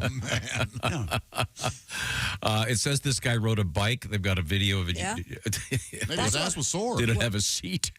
Yeah. That's what tipped him off. The police saw him riding the bike with no pants on. That's all part of it, too. Yeah. With the bike seat. And, But he really was riding the bicycle with no pants in the middle of the night, backs into the thing. Well, I've done that. Well, yeah, sure. Really? Well, we have a short tribute to exposing your buttocks. Although this is only that far, it doesn't go the rest of the way, but here it is. Press your buttocks against the window and I'll know you are home. Can I say that on the air? Sure. Okay, good. The view from the sidewalk is a vision all its own. There's no need to turn out the light. Just press your buns against the window and it turns the day to night. Can I say that on the air? Yeah. Okay, good. The gasp of astonishment is still upon my lips from when I first saw your buttocks make that total eclipse. If there's rain clouds to form and there's no need to go on the lam, your butt could hold the water back like the Grand Coulee Dam. Cause it looks just like saran wrap around a semi-boneless ham. Ah, the genius of Hayward a visual at the end. Thank you, Hayward. Get your buttocks against... What a great sing-along that is. Isn't that lovely? Put your buttocks against the window. That's right. And I'll know. And he mentioned the eclipse. Yeah, sure did. Pressed ham. Got a nice little letter here. David writes, hey, I've been listening to your show for 20 years. I was president for the live radio show in West Virginia. And for the comedy show that night, everybody did a great job. Wow. It was a much-needed date night with me and my wife. Okay, well, good. Oh, nice. Good. By the way, happy birthday to Willie, he says. That today is Willie's birthday. That's right. Oh, my gosh, on Eclipse Day? Willie G, yeah. Did he get a little bonus, bonus after they took his wife home? David, no, I'm sorry I read your letter. Make it a perfect, Date night ends in boom, love. boom, A boom, little sloppy toppy? A little sloppy top, at least. We have a sports bulletin, Tom. Are you ready? Not until I find out what is slopply. What did you say? What do you think sloppy toppy? Sloppy toppy. You know what this is. Sure. Oh, sloppy top. Yeah. You'll always be home sweet home to me. Good old sloppy top. Sloppy top. You know. Just the top? BJ. Well, no, Tom. Not Not get a little just neck. Tom. Hey, David. Josh wants to know if you got a little sloppy top. Yeah. Is that a name of a movie you watched? She gave you some neck? Well, it was douche night. We used to say, get a little skull. Get some skull. Skull? You guys are doing it wrong. Okay, sorry. No, I don't know about All right, that. okay. What have you got over there? Extra. I think we'll have a video presentation along with this. There he is. A Live Golf fan was on the receiving end of some free beer and some signed merchandise over the weekend in Miami after going to extreme measures. These, Tom, to receive Mark Leishman's ball that landed in the top of a palm tree. That's John Rahm saying, look at that guy climbing up the tree. Get him a beer. And then he said, better yet, put it on my tab. So this guy got a Yingling and a golf glove signed by the golfer Mark Leishman. Oh, cool. What are they? Cool. I don't know how the golf ball got up in the tree. That was And how my it big stayed question. there? And yeah. What do they do? Does he get a stroke taken away? Or I would imagine he takes a drop. I don't know can't what hit it happens from the after tree. that. No, he must have taken some kind of drop, He right? would have to take a successful retrieval of a ball. He got a Yingling and a signed it was glove. Live Golf. Did they shoot any of the reporters and put them in a suitcase? Oh, and boy. Carry them off the court? You know, in Did they? retrospect, Well, of course. looking back, I should have just said a golf tournament. Yeah. Okay, Yeah. sure said. You know Yeah, better. You're right. You're right. When you're right, you're right. Sorry. An Air New Zealand passenger has been fined for urinating in a cup on an airplane. Is that wrong? This is against the rules? Well, passenger- when you hear the story, before you judge this guy, Okay. All right. A passenger in the same row as the perpetrator reported the plane had landed in Sydney when she, quote, heard the unmistakable sound of the passenger urinating in a cup. All right. The woman said she reported the man to flight crew, adding that he was obviously quite drunk and spilled urine on a flight attendant. Oh, no. Australian federal police said officers removed him from the plane, and the 53-year-old was fined $395 for offensive behavior. Boy, that's worth it, huh? And the plane had been delayed on the tarmac for about 20 minutes waiting for terminal gate when the man began peeing into the cup. He couldn't hold it 20 minutes. Well, you're that hammered. Yeah, that's the thing. I mean, he That's probably, the preliminary releases in the body had been, you know what I'm saying? Staging had begun, Yeah, if you will. yeah. He'd probably broken the seal already. And You're pulling up, we're going to be there soon, and all of a sudden you're out there Yeah. for an extra 20, because you can't get up and go to the bathroom. No, they won't allow you out of your spilling seat. it on this flight attendant is completely ridiculous. Yeah. That's why my daughter stopped flying. Oh, is it? Stuff like so that. much spilled pee. I mean, what would you do? Would you just pee your pants? No, I would stand up and start going and if they started yelling at me, going, I can either go into the restroom or I can piss right here. Which do you prefer? Lady. The feds pulling you off the plane. Oh, you know how I feel about it. They give you zero rights on an airplane. It's outrageous. I'd rather be in prison. Could have been me. Could have. I'm surprised that this would have been a better story if the guy popped the door, gone down the slide, and peed in the tarmac. Well, the door was already open, of course. That's why they fly now. Thank you. I wonder if it wasn't his cup. Maybe that's what the problem was. Oh. Honestly, don't you just try to be friendly with a flight? Just go, hey, have a flight attendant come over. Look, this is a dire emergency. Oh, absolutely. Yeah. It really is an emergency. And they'll let you get up. I would think there would be. Maybe he was too weird. Maybe if he was quite drunk, he didn't have the faculties. Funnily enough, left in we have him. another story similar to this that doesn't go quite so well. It involves turning the plane around. We'll get to that when we come back.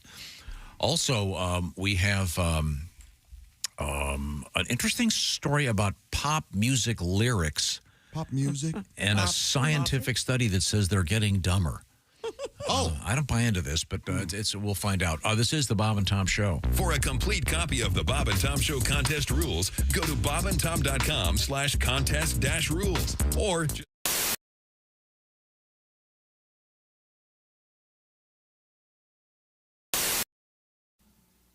Screen Door Productions presents A Day at Fergler's Hardware.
Ow.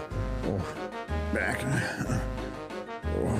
Oh, hey, Josh. What's wrong? My back is sore, my legs. What's in your shoe? Nothing. I mean, here, look, nothing. Joshua, you have to have proper support. Orange insoles. Orange insoles, you say? Yeah, look. Yeah, I see them. Look at this. They're great. Yeah. Orange insoles. I'll give them a shot. Great. See you later, buddy. Give it a...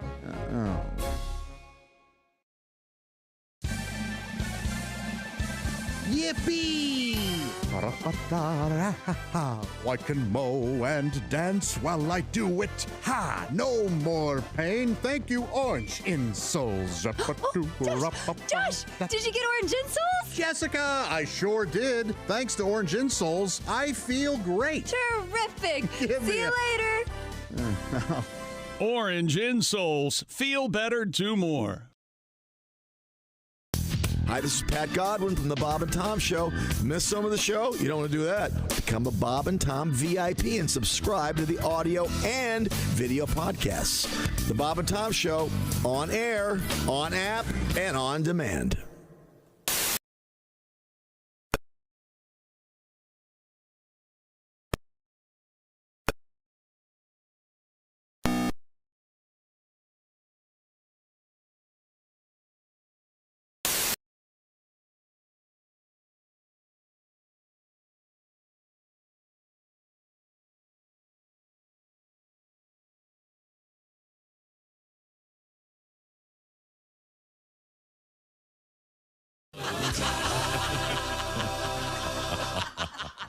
Hi, this is Kostaki Economopoulos, and you're listening to Bob and Tom Radio. Comedian Greg Hahn is here with us. I used to date a girl 13 years younger than me. They chew a lot of gum. You know what I mean? They do a lot of young girl stuff. It's kind of annoying. You know what I mean? Like, you'll be driving along, they'll see a car with a headlight out, and they'll do that padiddle thing. Sure. Padiddle! What? What's going on? It's a padiddle! It's a padiddle! Well, you go over railroad tracks, her feet would come off the floorboard, some superstitious thing like that. You know what I mean? Wow. Or we'd see a VW bug, she'd punch me in the shoulder. Punch buggy! Whatever! Punch buggy! Sometimes we see like a VW bug with its headlight out while we're going over railroad tracks. All hell's breaking loose up there. Spinning around, crashing my window, breaking everything. You ever been on a date where after a couple hours you find it nearly impossible not to say, "Somebody kill me"? A tradition unlike any other. Oh, God. The Masturbators. This weekend on CBS.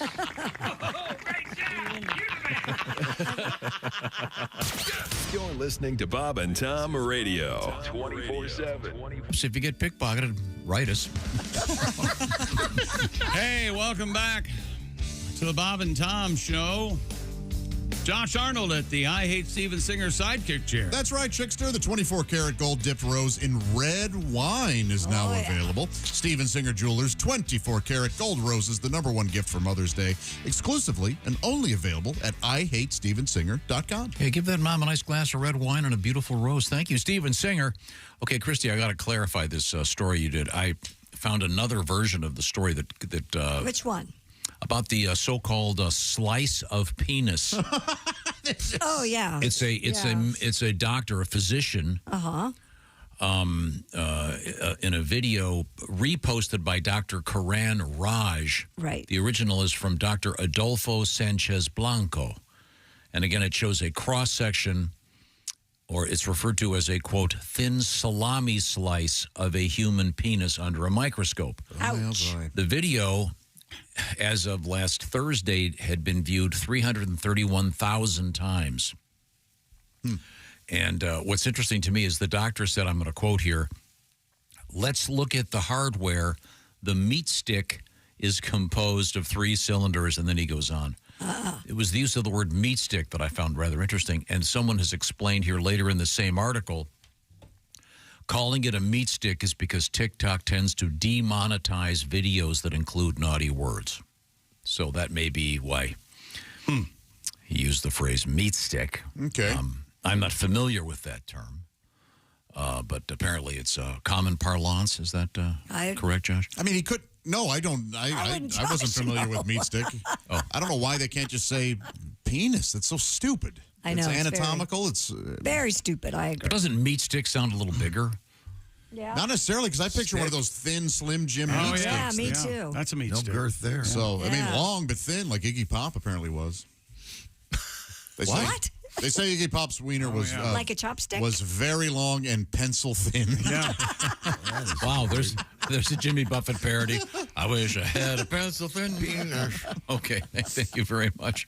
In any event, me stick is now entered the vocabulary. Yeah.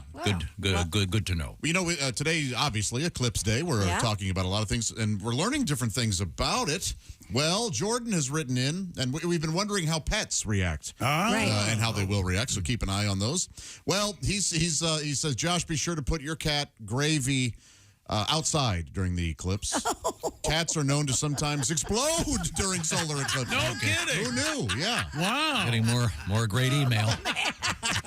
Well, that's a cautionary tale, right? It is, there. yeah. So my concern once again is pickpockets. Yes, that's what you said. I don't know why you guys are laughing. If you're at some giant event and there's hundreds of people and everyone's focused and staring and they're going to get quiet, it's going to be kind of a religious experience for many. So it's going to happen. Somebody's going to be robbed during the eclipse, and my gosh, if he's not going to, I told you. Yes. I'm warning you. Just keep These your are hand my in your son wallet. viewers that Father John sent me to watch the eclipse with. You know, Christy, these are the those are ridiculous binoculars. They look like regular binoculars, but you can't see anything through them unless you're looking directly at the sun. So they have a he big says. black filter in them. Yeah, I guess. Cool. As I explained before, the great thing about those is during the full aspect of the eclipse, right? When the moon is right there, and all you can see is that corona. With those, you'll be able to look very carefully at the edge. You may even see the lime. Yeah, I'm very much excited just right about there that. on the edge of the corona.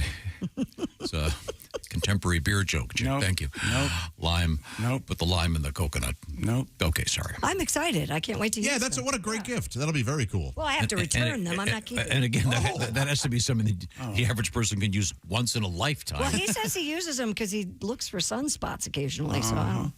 Yeah. What? Interesting. I bet it's interesting. That's what he said. Okay. I'm not making Looking this for up. sunspots. He'll know the EMP is coming before we do. I occasionally use them to look at the sun when there's the prospect of sunspots, but I don't really use them that often, so there's no big rush to get them back to me. Okay.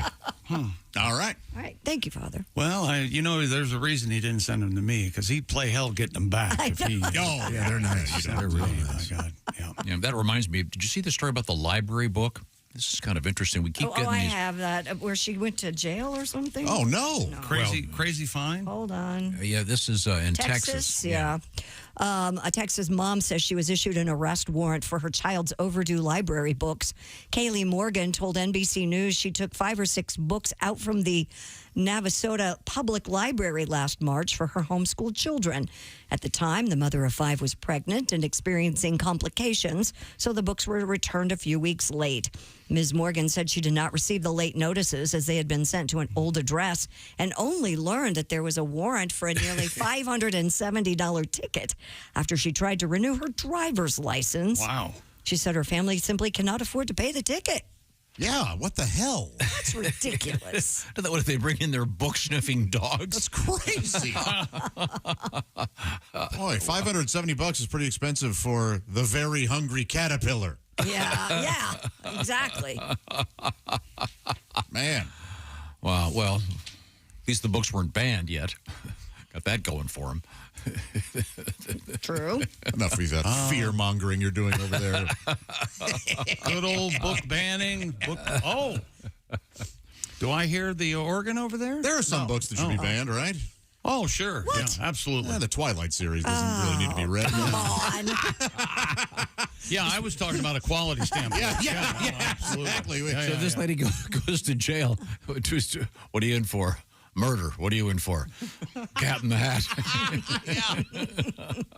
Speaking of schools, the Nevada School District is introducing signal-blocking cell phone pouches for students. This is smart. The Clark County School District announced it has already begun rolling out the initiative that aims to, quote, prevent and reduce distractions in the classroom and allow for productive learning environment, increasing student focus on instruction. I cannot believe that this hasn't already happened, honestly.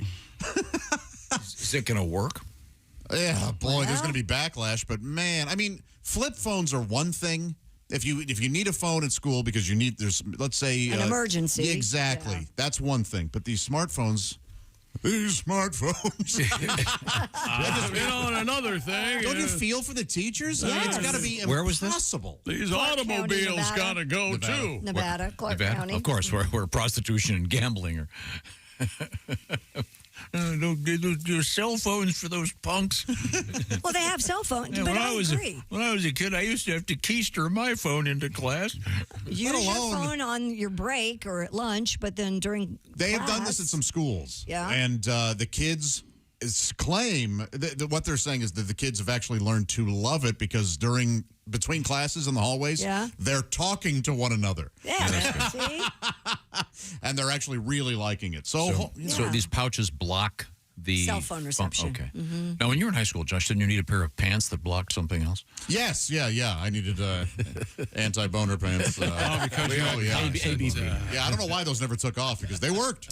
Yeah, it was just one thumbtack in the fly. I thought it was the cast iron superstructure. No more carrying the Atlas in front of you. Yeah. So is this going to be a thing then? Is this going to be everywhere? Hopefully. I would think. I don't know. I'm not in the education system anymore, so I don't have Smartphones kids. aren't great for kids. It's unfortunate, but it's a truth that no one wants to hear. It's just if there's an emergency, there's some kind of bypass thing, I'm sure. Well, it's just a pouch. You can take the phone out. Once you take the phone out of the pouch, your phone will work again. So, I see. Okay. yes. Now, what's coming up in the news, Christy? Coming up, we do have an interesting story about song lyrics. We still have another urination on a plane story. We have a shoplifter that got chased down by horses.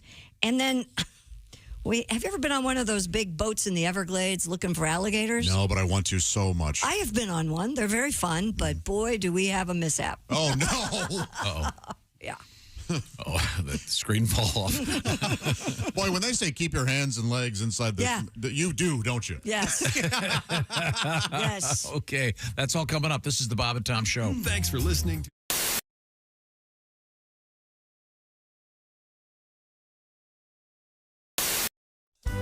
You know, here at Charlie's Tavern, I stay mighty busy making drinks, but the phone, it never stops ringing. I love Tendon Bar. This job is really great. My customers are thirsty, and I hate to make them wait. But it always seems the phone rings as I start to pour a beer. It's some fella asking me to page his friends he says are here. Okay, buddy, you hold the phone, and I'll check to see if they're here. Is Seymour Butts around? Have you seen Dick Peter? Are you Jack Hinoff? Is anyone Sharon Peter? Have you seen a Harry Beaver or you a Peter Smoker? And it seems like almost every night I'm paging Richard Smoker. Paging Richard Smoker. Paging Richard Smoker. Yeah, his name is Richard, but they call him Big Dick. I'm looking for a big dick smoker. Have you seen a Mr. Bader? No, but you can check back later. Could you find a hairy ballsack? Not right now, you'll have to call back. Bill McCracken, if you please. He's among the absentees. Do you know Ivana Wiener? Sorry, no, I haven't seen her. Phone rings. There it is. You know, this worked yesterday in rehearsal. Does anybody hear the phone ringing? I hear it. My headphones. You heard a phone Oh, ring? you hear? Did you hear the ring phone in ring? your headphones? Wait a minute, ring it again. Did I answer it or not? Oh, there it is. There it is. Oh, wait, I just heard it. Hello, Charlie's Tavern. Yeah, I was wondering. Hello, Charlie's Tavern. I'm sorry, I can't hear. There's someone Speak up, Dan. clearing their throat in my Hello, mic. Charlie's Tavern. What's the matter? Is it noisy in there? Yeah. I was hoping you could page somebody for me. Sure, who are you looking for? I'm trying to find a Mr. Padasso. His first name is Stuart, but they call him Stu. Stu Padasso? That's right. All right, hold on. Excuse me, everybody. Hey, is there a Stu Padasso here? Right here. Does anyone know fella, stupid asshole? He's over there. I see him. I'm sorry. Right. Someone said he just left with Haywood. Haywood who? Haywood Jablomi. No, but buy me dinner and drinks and we'll talk. Wow, that'd be a wild. That'd be a wacky twist, wouldn't it? Hey, Bob and Tom are doing it. There's the phone. The phone's ringing. The phone's ringing. Hello, Charlie's Tavern. Yeah, hi. Could you page someone for me? Sure. Who are you looking for? I'm looking for a Miss Fingerdew. What, do you want to kill her? First name Wilma. Wilma Fingerdew. Sorry, somebody says she's in the back room with Willie. Willie who? Willie Fisterbottom. Ooh, that's gotta hurt, baby. Whoa. What ethnicity was that supposed to be? What the hell was that? I have no idea. Okay.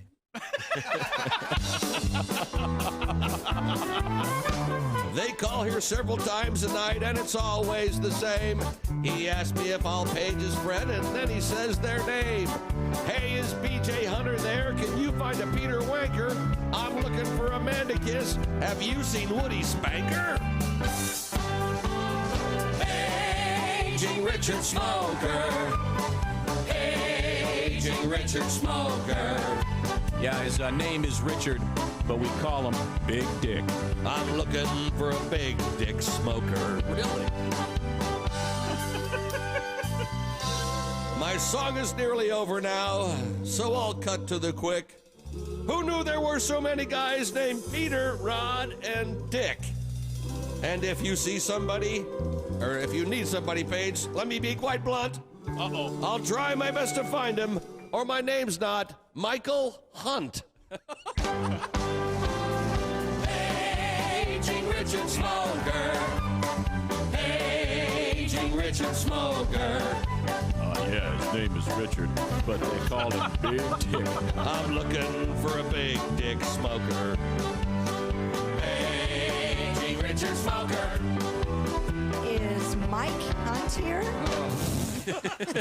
Jeez. Paging Michael Hunt. It's not on the script. Paging Michael. You're supposed to say. Paging Michael Give me the Hunt. last part of the song again, would you please, Steve?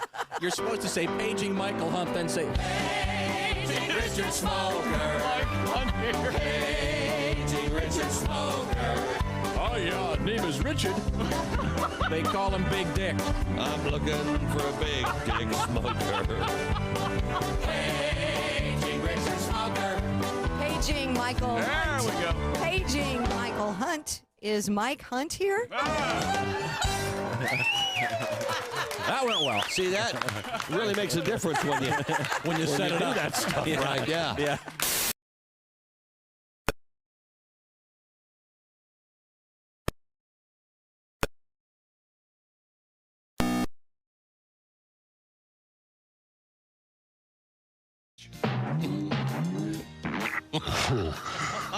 She's going to need another shower. Good idea. Everybody back in the bathroom.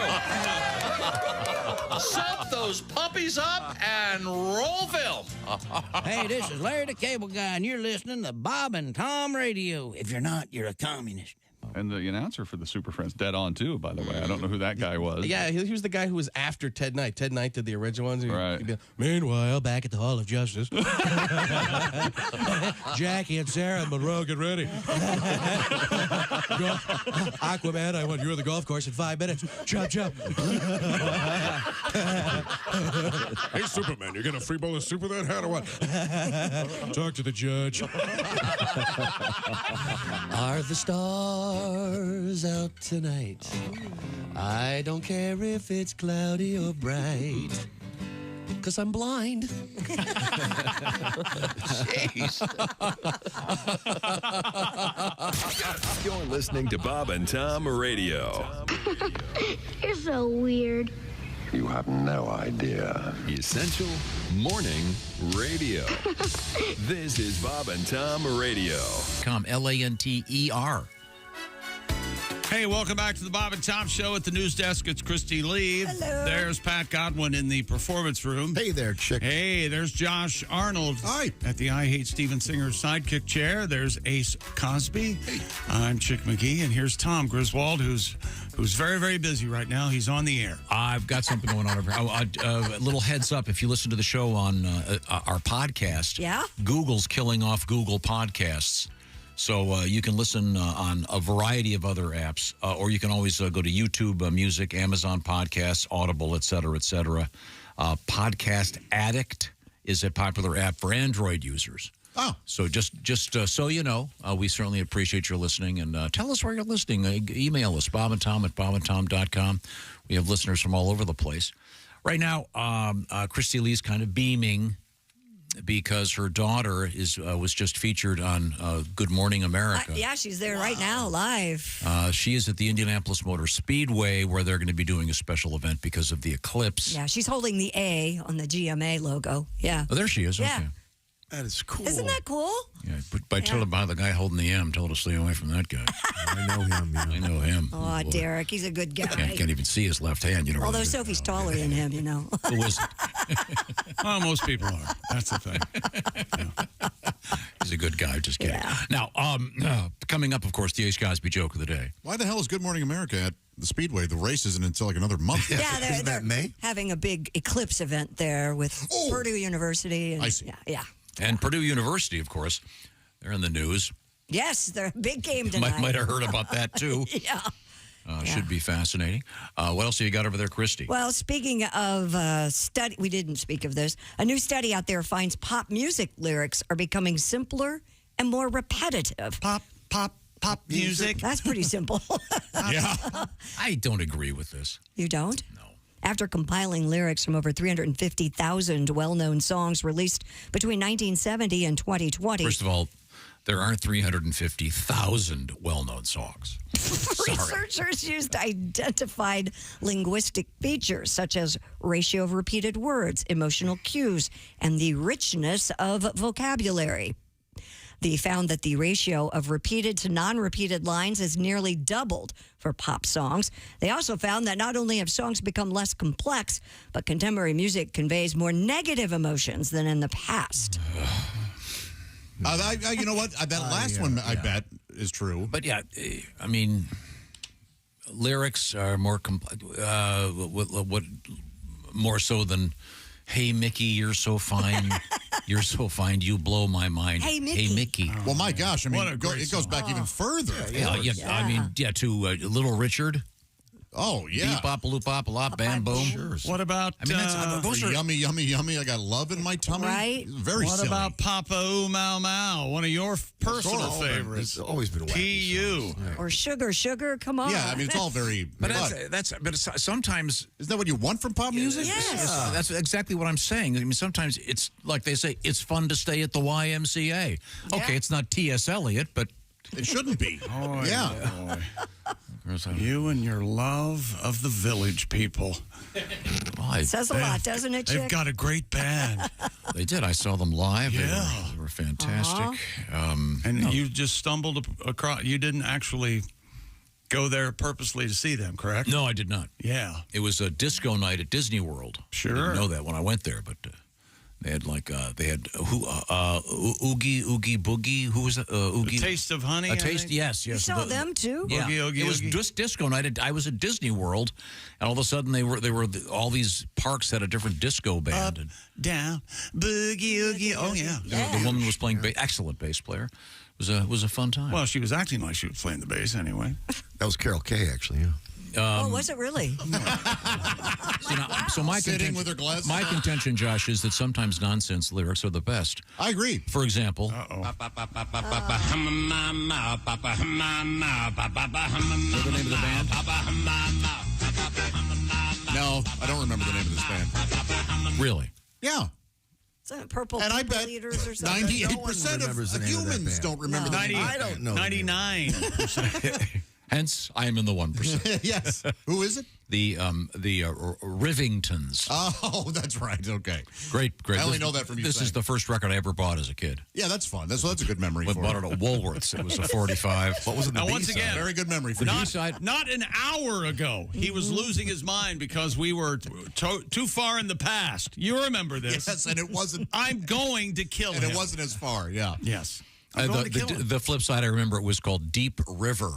Oh, Deep River. I think so. You'd have to look That it was up. by the Deep Rivingtons. And I told you, really saying that like it means something. And I told you, I met a couple at an event, and they had a son.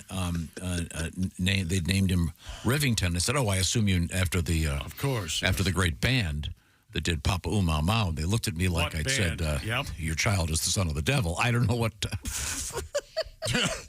But I mean, I just think sometimes dumb lyrics are the best. Yeah, they're fun. I mean, they're better than anything ever written by America. I know that's not fair. They have a couple of rough. That's ridiculous. They do The horse with no name. I like it. Yeah, the first word that rhymed. Gonna find my daisy chain. It's all character based. It's Faulknerian, and it's No, it's not. It's just they were lazy and couldn't write decent lyrics. Now, here's a good lyric. How about this one? Maddie told Hattie about a thing she saw had 2 big horns and a woolly jaw, woolly bully. That's fun. That's good. That's a fine lyric.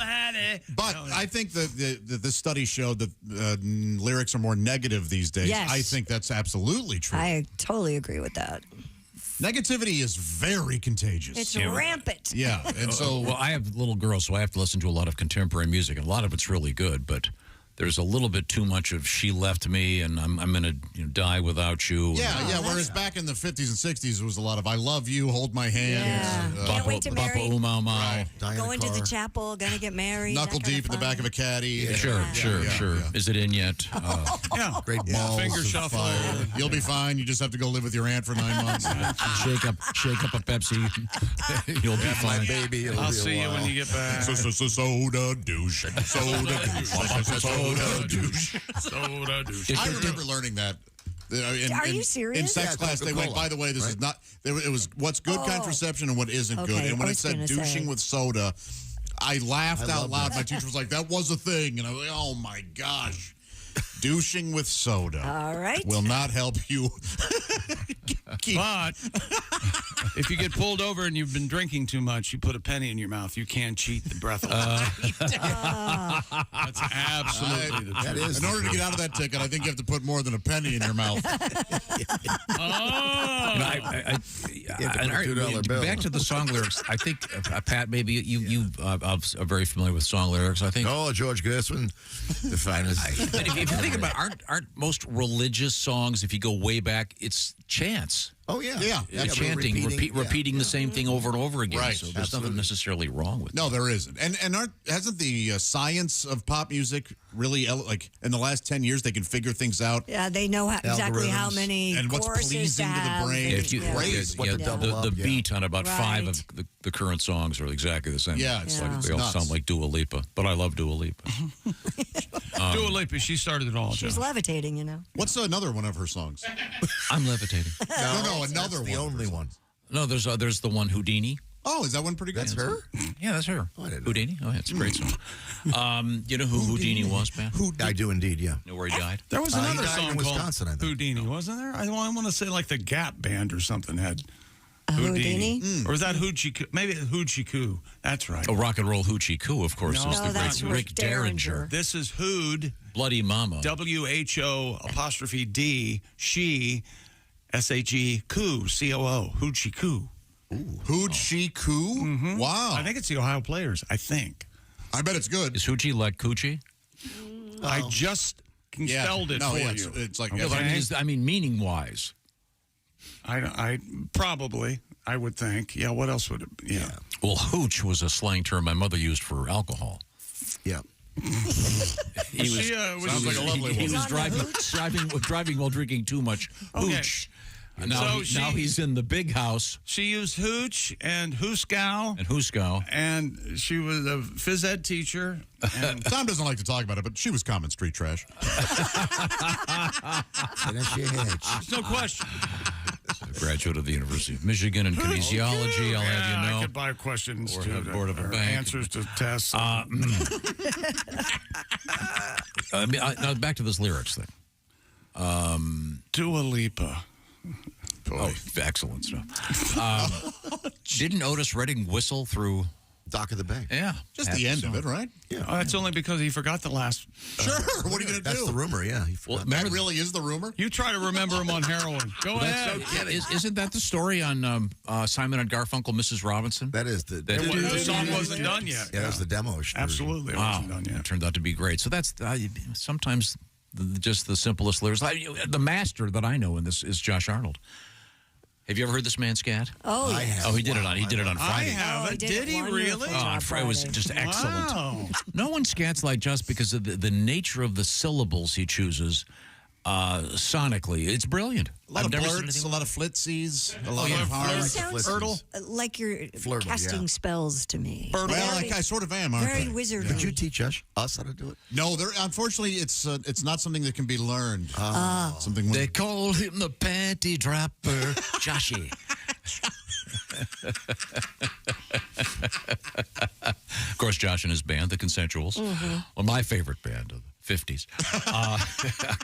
What's coming up, Christy Lee? We have a huge selling comic book. For those of you who, I don't know, Tom, this is a subject near and dear to your heart because you saved all your comic books and your mother got rid of them. I didn't have but I had a lot of mid to late 50s Superman comics. Well. And I had almost every sad sack ever printed. Wow. Like almost without exception, all of those. I went and bought, 5 figures. Love it. Gotta look up some sad sack. But I had vintage 50s Batman, well, mostly Superman. Sad sack from the Harvey comic stable. But I had the DC. This Superman comic book went for 7 figures. Yeah. Whoa! Again, it goes way back. So. Yeah. Now, we have that coming up as well as more Eclipse news. Yeah. Once again, you've been warned by me. Pickpockets. Don't email tomorrow. How cool the Eclipse will be wearing your Raycon earbuds as you see the sun go. You could listen to Pink Floyd's Eclipse while watching the Eclipse. Darn right you can. You could listen to our show, maybe the replay. Sure. That'd be better, of the heart. The Eclipse. Turn around. The Eclipse of the heart. What was that her today? That's Bonnie Tyler. Turn around. She just ran for the bus. We're going to record it anyway. What? What was that song? Total Eclipse of the Heart. Oh, is that the Turnaround Bright Eyes thing? Yeah. She sings that wonderfully. Every now and then you got to take a crap. What? I don't remember that lyric. Oh, really? Oh, that must be in the import. Raycon Everyday Earbuds. You can listen to Bonnie Tyler. Yeah. The perfect way to tune out all the noise and listen to music while you're watching the Eclipse. And listen to the Bob and Tom Show on your Raycon earbuds. They have 8 hours of playtime, 32 hours of battery life, and unbelievable seamless Bluetooth syncing. Raycon's optimized gel tips fit every ear that has ever been made, and Raycon offers easy 30-day returns. I've never heard of it, but just in case. Go to buyraycon.com/Tom right now to get 20% off your Raycon order, plus free shipping. That's 20% off and free shipping at buyraycon.com/Tom. That's buyraycon.com/Tom. Bonnie Tyler, I guess, will be getting a check, huh? Why? I mean, a lot of plays that song, Total Eclipse of the Heart, will probably be getting played all over the place. Yeah. I just remember we had to play that. I like the song. You did? Very nice. Yeah, I did. Oh, the part where every now and then. Doesn't that hit you right where? Of course. Right where your feels are. Yeah. There was a disc jockey when I worked with him briefly, but he would call his listeners Bright Eyes. Oh, really? Good morning, Bright Eyes. I've called girlfriends that. I bet you Really?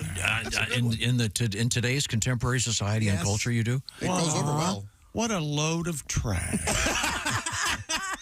One of them may have said that to me. So you'd roll over and say, "Good morning, Bright Eyes." Say, hey, Bright Eyes. Good morning. Just a nice little. I know you can't speak because of the gag. Just nod. Totally sincere. I know you can't see me, Bright Eyes, with the Venmo Bright Eyes. blindfold. I don't know if your eyes are bright or not. You got the blindfold on. Okay. All right. Coming up, we have more problems with an airplane. Yeah. Everybody's okay, but why are these people doing this? And something in the world of weeds. Weed. You're going to find out what it is. This is the Bob and Tom Show. Hi, this is Augie Smith, and you're listening to Bob and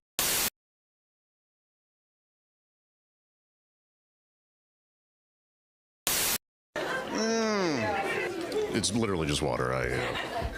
Mouth it. Mouth it? Has that been throwing you guys off? Like, I've been told that when I drink out of bottles that I really, like, wrap my whole mouth around them or whatever. And I'll be honest, I have no idea what people are talking about.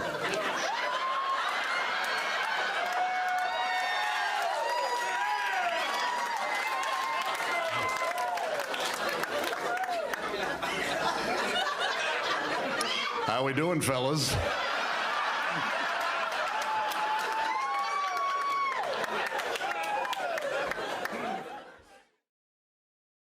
The steroid era is about to start entering the Hall of Fame. I think so. It might happen. Let me grab that. Okay. Hello, Bob and Tom Show. Hey, gang, it's Babe Ruth. Hey, the Bambino, the Sultan of SWAT, here in the Hall of Fame, right? Sure is. Yeah, sure, Dad. You know, we don't get the best reception up here in heaven, so let me get this right, Dad. I heard we got a pudgy old bag named Raines headed to Cooperstown. Well, never mind. Why bother? Yes, you're Hey, correct. they've lowered their standards. I knew it was bad when Cobb didn't go to bed for the last 2 days and still washed his sheets.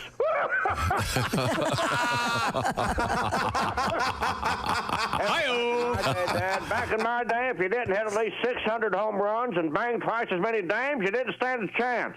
And how? Now they got these steroids we hear about. Hell, all we had was yellow fever, polio, and warts. And that's just what they put in the hot dogs, Dad. Hey, listen, the train's leaving. We got gigawater in a box of stogies. I'll see you in Cooperstown. Hi, this is Pat Godwin from the Bob and Tom Show. Thanks for watching this morning's show. To listen, just go to bobandtom.com, check out the list for a station near you, or stream the online radio station on our website and the Bob and Tom app. The Bob and Tom Show, on air, on app, and on demand. Hey, it's Josh Arnold with a food recommendation for you. Gardner's Wisconsin cheese, their famous oven-baked cheese. It arrives pre-baked. You just heat it and eat it, grill it, skillet, or air fry it. Check out their new oven-baked cheese flavor, jalapeno. Ooey, gooey, spicy cheese. It's sure to tickle your taste buds with real jalapeno flavor and heat. Perfect for game day, parties, or any time. Excuse me, are you serious with this? I mean, why are you doing this? Me, the real me is right here. I could easily be doing this. We don't need you, man. Look, there's only room for one of us.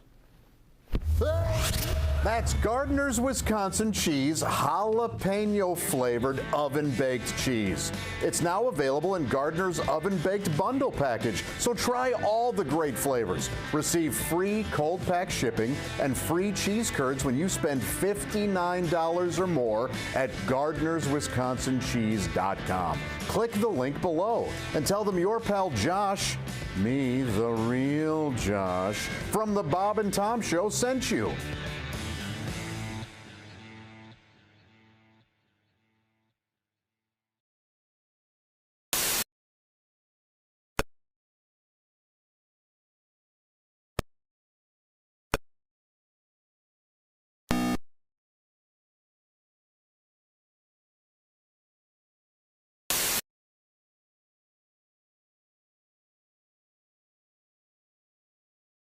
Oblivious. There's an old saying in Tennessee, I know it's in Texas, probably in Tennessee, that says, "Fool me once, shame on you. If fool me, we can't get fooled again." Oblivious. Oblivious perfume is available at fine retail outlets everywhere. In fact, it's probably right in front of you and you didn't even notice. Oblivious. You know, it'll take time to restore chaos, but we will. Oblivious. You're listening to Bob and Tom Radio.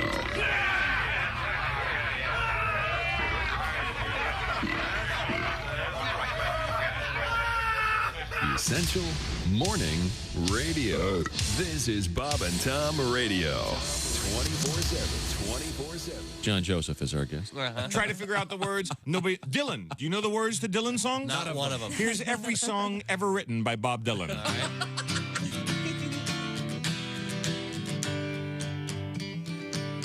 Gee.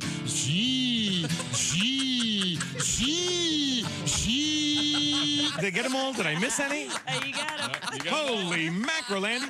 Is that really his voice? I think it is. Come on. You think when Bob Dylan was in kindergarten class, he was saying stuff like, he took my glue? Joining us in the studio, comedian Ed Yeager. Hi, guys. Hi, Ed. How are you? Good. Good to see you again. I'm glad football season's almost here. I love football. I do, too. I was in a hotel room, and I was watching a football game, and I opened the drawer, I pull out the Bible, I turned to John 3:16, and it actually says, "Sitteth thee in the end zone with a large sign." You don't say we didn't warn you. Oh, my God. There's laughter ahead. Welcome back to the Bob and Tom Show. We're talking off the air, and Tom was interrupted by having to come back onto the air, which really irritated It was him. funny. Hey, Jason. And here he is now. Tom? Should we tell Jason what you needed? What did you want? What'd you need? We're all friends here, including everyone listening. I just was saying, I wonder if Bonnie Tyler is going to get a big check in a couple of months because all kinds of people are going to be playing that song, Total Eclipse of the Heart, which I like it. Nobody else? I Yeah, liked it. I said if you were a DJ back then, I played it. we had to play it a lot. Wore it out, did you? Yeah, we wore that one out. You know what else we played? What? Or at least I did. The Ohio Players Hooch.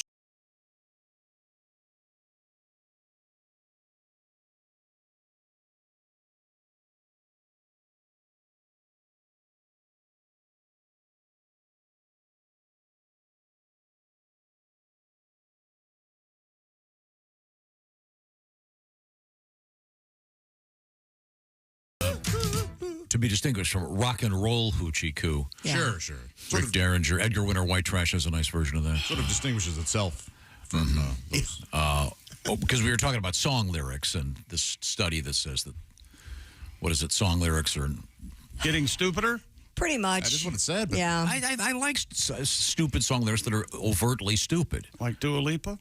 They've become less complex and have more negative emotions. Than And again, I would argue that this lyric is just as good as Big Yellow Taxi. This is just sound. No, Big Yellow Taxi. And I can't understand a single word. See, it's kind of a critique of the language and of music in itself. No, it's not. You're applying a far weightier meaning to stupid nonsense. That's what you do. It's my specialty. And Bonnie Tyler won't be getting a check. Why? It was written by Jim Steinman. Oh, no kidding. Well, Jim won't be getting one either. She gets a mechanical. Little Billy Steinman, will he be? Nice estate. Maybe the estate. Steiny Steinman. He's, of gets course, paid. Meatloaf's buddy. Thank you very much.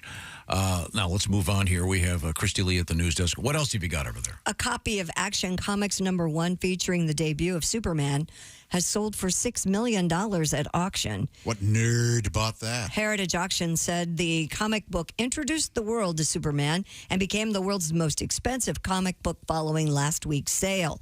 Collectible grading service CGC has given a grade of Very Fine Plus an 8.5, making it the third highest graded copy of Action Comics #1 known to still exist. Doesn't say who bought it, Josh. About 100 copies of the comic are believed to still exist, as the service has only graded 78 copies, though, over the years. So That's amazing. Yeah. The same auction, the first issue of Beetle Bailey went for $6. Oh, wow. That's more than they thought they would get. Yeah. I was more of a sad sack guy. Well, yeah, but Sad Sack was a lesser Beetle Bailey. Really? Yes. Beetle Bailey was much more popular. Oh, Sad Sack wasn't daily. See, Beetle Bailey was a daily thing. Yeah. So therefore more popular. Yeah. Nobody was clamoring for Sad Sack. I want to know more about Sad Sack. But Tom was a fan, so... Oh, that's right. It happened to everybody. I'm sorry. You're right. No. I enjoyed Sad Sack, and I get it. Was he a depressed man? I had older brothers, so they had all these great Batmans, mostly Supermans from the 50s and very early 60s. That when I went to school, I came back and also I had every Mad magazine from like when I was 10 years old on. Wow. My mom threw them all away. Oh, God. So depressing. Sorry. That's what you expect out of street trash. Yeah. Get these out of here. I don't know, but puff, puff, puff. What do you think you are? Some kind of My mother did not Get in the way smoke. and wear a Hoi beer case. ploy. Go pick me up a 6 or a stag. And get my smokes. Wait. A stag or a what? A 6 or a stag. Didn't your mother drink stag from What's the can? stag? Oh, Malt no. liquor? Yeah. I thought Stag was a magazine for a second. I think Stag was a magazine. Yeah. Stag okay. at one point was a beer and a magazine and... Wow, so stag was a Friday night. Yeah. Yeah. Stag party. Yeah. Mm-hmm. I think, hang on a second, wasn't that the original, wasn't Stag Party, was that the original name of Hefner's TV show? Oh, really? Or was it Penthouse Party or something? It was something party. It wouldn't have been Penthouse Party if it was a Playboy show. It might have been before, it was before Penthouse Magazine. Oh, okay. Playboy After Hours, maybe? Playboy After Dark, I forget Dark? what It was that, yeah. And, of course, now they're not comic books, they're graphic novels, right? Well, no, there are differences. Yeah. I mean, you can still get comic books. There are plenty of comic books issued all the time. Oh. Yeah. The graphic novels are they're longer, they're more adult. Yeah. So, and aren't they turning some classic literature into graphic novels? Yes. Yeah. The Bible is you can get that in graphic novel form. What? Yeah. Why not? You can get James Joyce Ulysses as a graphic novel. What defines graphic novel? Pictures. Okay. Yeah, it's essentially a longer but deeper comic book. Okay, but not necessarily violent. Not graphic. Right. Not no, graphic. yeah, exactly. Okay, it's not, that's yeah. what. Okay. Yeah. Graphic is in illustration. As in illustration. Right. Okay. All right. I'm a fan. I like that. Yeah, there's some great ones. I don't know if you're a fan of money, but a Powerball player in Portland, Oregon has just won the 8th largest U.S. lottery jackpot. He owes it to me. 1.3 I bought a ticket. billion. Mine was just as good.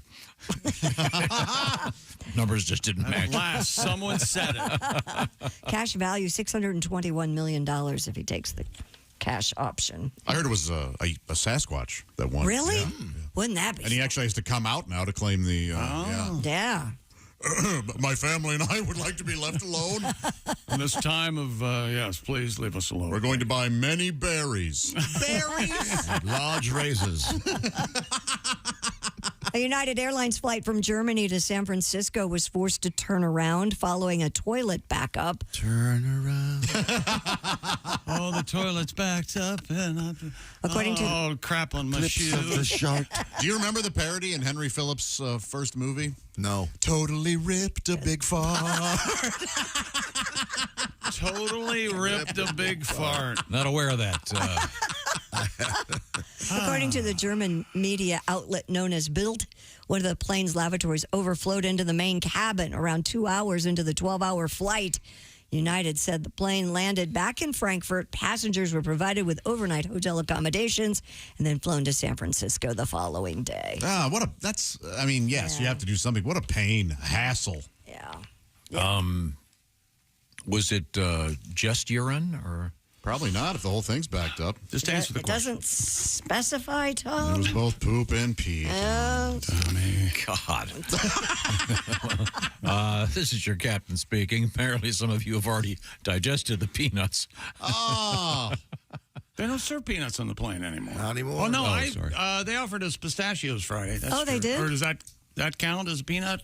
Or is that in the peanut allergy part? Pistachio? I don't know. That's a good question. I don't know either. So was it the toilet up by the front of the plane? It just said the main cabin, so I would assume maybe it was Okay. in the back. Well, so couldn't they just fly the plane? At a Couldn't they- tilt? couldn't they- Keep it in the back? Can they do that? Can you put the flaps down and have it so that the front of the plane is up about a little bit so everything's drifting toward the rear? They really had to go back, though? Or did they land somewhere else? They went They back. went back. Yeah, but they can't land somewhere else and fix it and then go again. No, you I'll think. never understand airlines.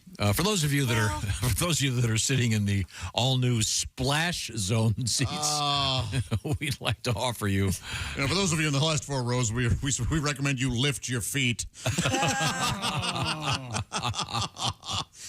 Gross. Oh. Okay. A World War II veteran is getting married in France 80 years after D-Day. My gosh. 100-year-old Harold Terrans will be honored in June by the French as part of the 80th anniversary celebration of their country's liberation from the Nazis. Terrans enlisted in 1942, and on D-Day, June 6, 1944, he helped repair planes returning from France so they could rejoin the battle. After the event, the centenarian then plans to marry his fiancée, 96-year-old Jean Swerlin, in a town near the beaches where U.S. troops landed. He helped. She wouldn't come across till we got married. They plan to be married on June 8th by some really long sentence. Serretan-la-Marée, Mayor Jean-Pierre Laurent. He helps repair planes so that the pilots could return to battle. How often do you think you heard the phrase, take your time?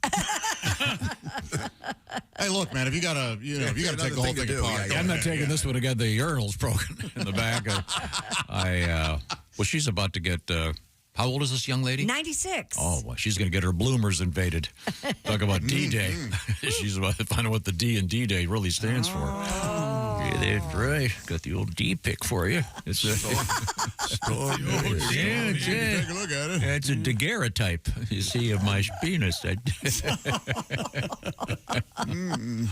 have to wonder how long after the invention of the camera. What do you think? It was almost immediate, right? Day two, the first D pick? Oh, yes. Porn was immediate. Yeah, isn't it like The Kiss or something? It's like one of the first... pornographic films? No, it's just a movie type thing. Yeah. So, I'm sorry, he's how old? I'm sorry. 100 and something. He is 100 years old. She's 96. Oh, so Getting married June 8th. the something old at the wedding is them. Yeah. So something blue is her hair. Their veins. I was going to say the veins in her cankles. Oh, God. She might be a spritey 96. We don't know. Oh, good for them. That's nice. Storm the bitch. The beach, sir. Beach. Well, not in this case. Oh, you're a filthy old man. We're going to do a panty invasion, Josh. Those bloomers, I'll eat those, chew them and spit them out is what I'll do. That's what I like to do, just chew a hole. Just chew a hole in the crotch. I chew her bloomers.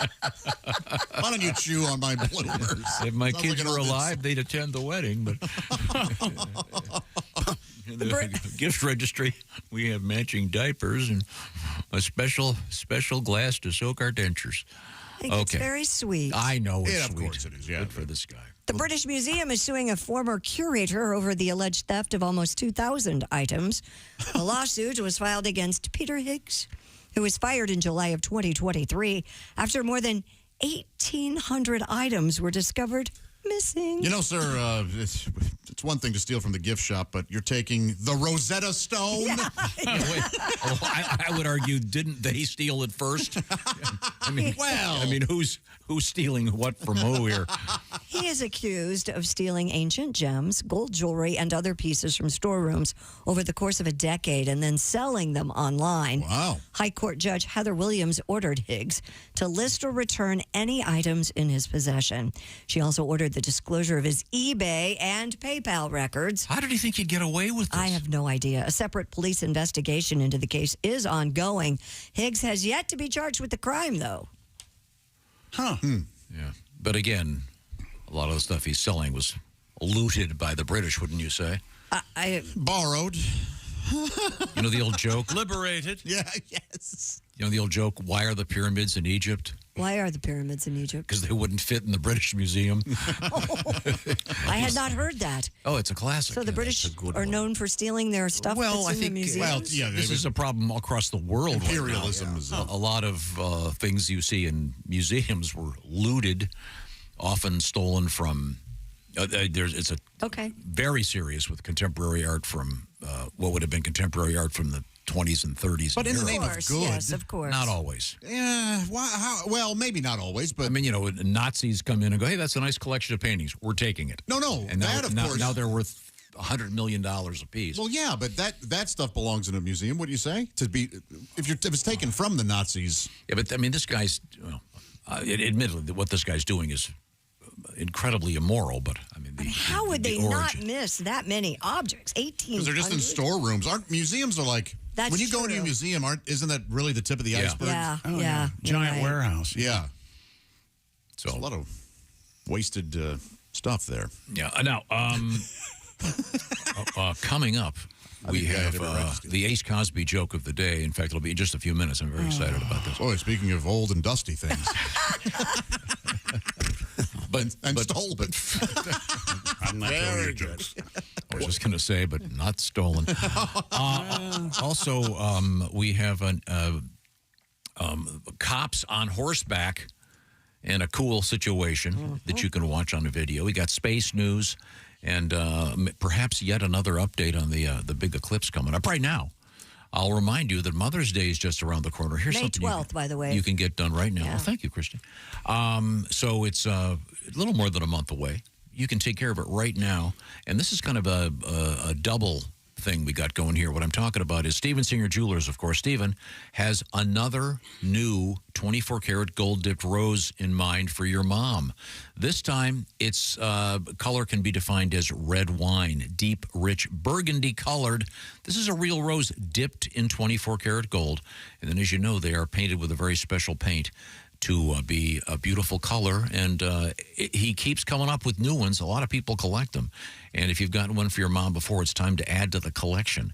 Make Mother's Day extra special. By the way, I think the suggestion for this one would be perhaps maybe a nice glass of red wine, and then there's the rose right next to it. It's, of course, in a beautiful box. It's guaranteed. The shipping is free. And it's got that free personalized gift message from you for your mom. And think about all those moms in your life. Your sister's a mom. Your wife is a mom. She's a mom. He's a mom. Once again, it's a luxurious red wine, 24-karat gold-dipped rose, $69.95. By the way, the entire collection can be viewed for those that have not sold out. Check it out at IHateStevenSinger.com. That's IHateStevenSinger.com. Now, Steven is a big dog person, and so is his wife. And he's got a beautiful dog. Buddy. Yeah. But you could get one for your dog if your doggy's a mom. Wouldn't that be sweet? Now, don't let the dog get too close to it, because the dog, being a dog, will chew it up and you'll have big problems. But then you can say, okay, since the dog didn't want it, here it is. It's for you. Next thing you know, you're out in the backyard with a colander. Yeah, sure. It's exclusive from Steven Singer. IHateStevenSinger.com. And he's got all kinds of great jewelry. Christy, that bracelet, I love that bracelet you got at Christmas time. I love it. Just check out Steven Singer's inventory, as they say. IHateStevenSinger.com. Thank you, Steven. Once again, coming up, horses in the news and a weird story about smuggling. A first, actually, in the world of smuggling. This is the Bob and Tom Show. Got something to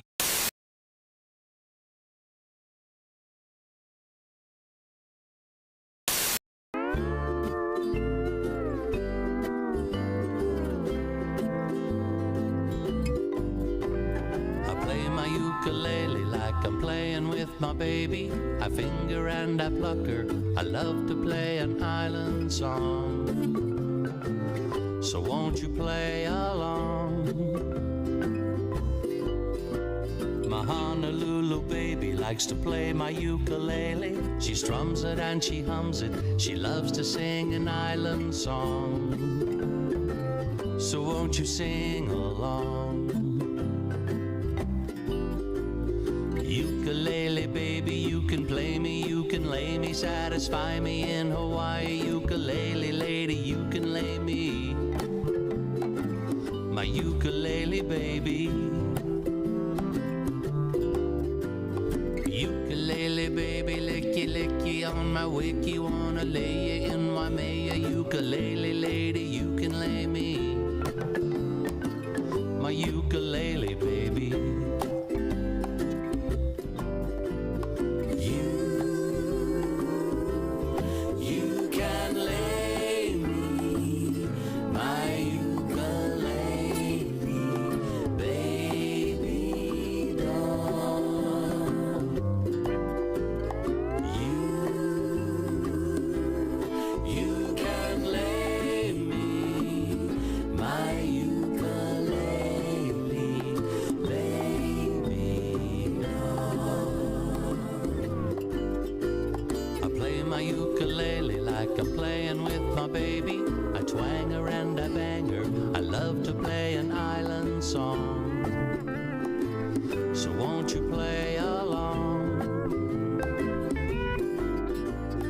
Honolulu baby likes to play my ukulele. She picks it and she licks it. She loves to sing an island song. So won't you sing along?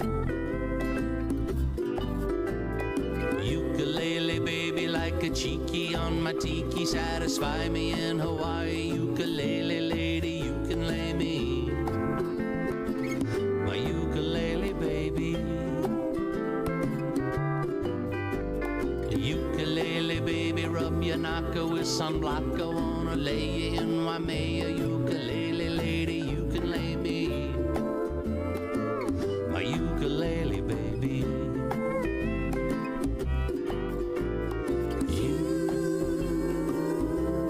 You can lay me. My ukulele baby doll.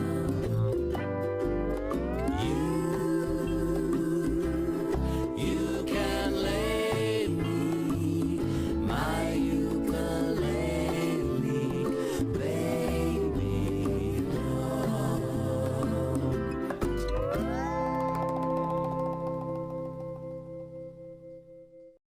Hi, this is Chick McGee from the Bob and Tom Show. Thanks for watching this morning's show. To listen, just go to bobandtom.com and check out the list for a station near you, or stream the online radio station on our website and the Bob and Tom app. The Bob and Tom Show, on air, on app, and on demand.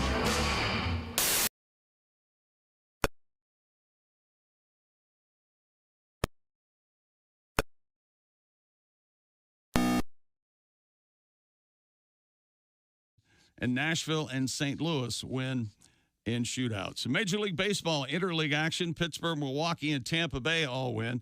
In the American League, Oakland, Kansas City, the Yankees, Boston, and Houston, your winners. Cleveland at Minnesota postponed. National League winners, Atlanta, Washington, the Mets, Miami, the Cubs, San Francisco, also beating San Diego. I'm Chick McGee, and that's your Bob and Tom Sports Update. Hey, hi, this is Tom. And this is Chick from the Bob and Tom Show. Hey, Christy, what's the best way to get full access to the show? Hey, what? You introduced me. That would be to become a Bob and Tom VIP. Very good. Now, Josh, what's a feature of Bob and Tom VIP? Wait a minute. Well, the live 5-camera video stream of the show, plus a podcast of the show and comedy from the Bob and Tom archives. Excellent. Chick, what do you have to say for yourself? Become a Bob and Tom VIP now. Just go to bobandtom.com/VIP. See, that was worth the wait, wasn't it? Hi, this is comedian Rob Haney, and you're listening to Bob and Tom Radio. Time now for Bob and Tom Super Bowl Trivia. The game of football we are familiar with today has changed somewhat from the original version invented in the mid-19th century. With roots in rugby and soccer, the game used an odd egg-shaped ball made from a pig's bladder. Several Ivy League colleges had teams that competed, and eventually professional clubs were formed. In one of the most violent and famous games in history, the Redskins soundly defeated the Cowboys on the field at Little Bighorn Stadium in Montana. The quarterback, George Costa, was not available for comment after the game. This has been Bob and Tom Super Bowl Trivia.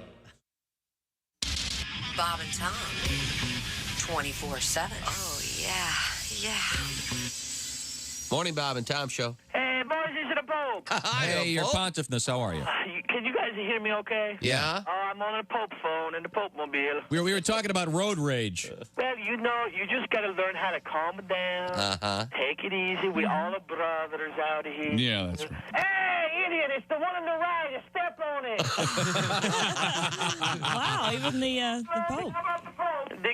You know, that's the trick, is to just to kick back and relax, you know, maybe Sure. pick up some tunes or whatever. Well, you're a very... Hey, Grandma, it's a green. Hey, the horn blows. How about the driver? Bob and Tom. Well-meaning, but... Yeah, they're... Hey, welcome back to the Bob and Tom Show on Eclipse Day. Hey, Chick. Yeah. This comes to us from Anthony. Dear Pompous Asses and Christy. Oh. If we have to suffer through the joke of the day, I guess he's referring to Ace's joke of the day? That's just me. Can we please bring back the Chick McGee fart of the day? It's the least you can do before the rapture comes along today. I'd like to laugh before I die. Fart of the day has been discontinued. Okay. For now. I do have some audio. Do you have a fart of the day? From the past. Chick at his finest. Huh? That's a whale. That's the whale fart. It does not specify that the source had to be of a human being. Tom, I almost sent you an online video this weekend. It popped up on my Instagram, and the caption was "Elephant farts for 7 full seconds." Oh, I'm sorry. Tom was taking a drink and he started laughing. And I went ahead and watched it, and yeah, the tail kind of lifts a little, and then it's just 7 seconds of an elephant fart.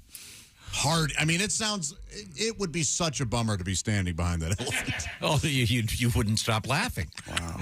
If you could ever stop coughing and gagging, I would think. But we have a story. That's got to be unpleasant. Christy, I don't know if I gave you this or not. Which one? About the sperm whale and the orca. It's kind of on this topic. The Ace Cosby joke of the day is on the way, by the way. Oh, yeah. Keep them hanging around. We've had a couple people going out of their way to say happy birthday to my son, Willie. Happy birthday, Willie. Happy birthday, buddy. And Willie will be present in this room a lot more often starting real soon. And good. We miss him. Now, did you find the story? I sure did. Australian scientists observed sperm whales successfully fending off an orca attack by dropping a bubble of poop. Ew. According to the Australian Broadcast Corporation, the rare defense mechanism was on display at Bremer Canyon last week. Where did you get this story? No wonder. It gets better. It gets better. Thanks, well, Dan. Have to. Scientists said an orca pod attempted to hunt a pod of giant sperm whales until the latter unleashed a cloud of diarrhea, onto the attacking animals. Marine biologist Jenna Tucker said the phenomenon, called defensive defecation. Jenna Tucker, the mother. Oh, shut your mouth. Appeared to be successful in this instance as the orcas immediately swam off. Defensive defecation. Wow. Isn't this what you do when you don't want people to get near you in the pool? It works. No, Josh, I do it whenever I'm on a Greyhound bus. Seats taken. I mean, it makes sense. Yeah, of course it does. I wonder if do the whales know what they're doing, or are they doing that out of fear? Would be my. Oh, I see what you're saying. They probably know what they're doing. Yeah. I mean, now I can tie this into today. Oh, really? As you know, I have stated, Chick, what should one look out for today during the eclipse? Pickpockets. Pickpockets.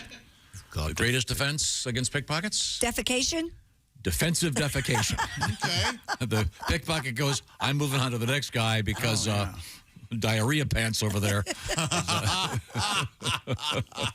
Hey, look, I'm a thief, but I'm not into coprophilia. Okay, wow. Isn't that interesting, though? Yeah.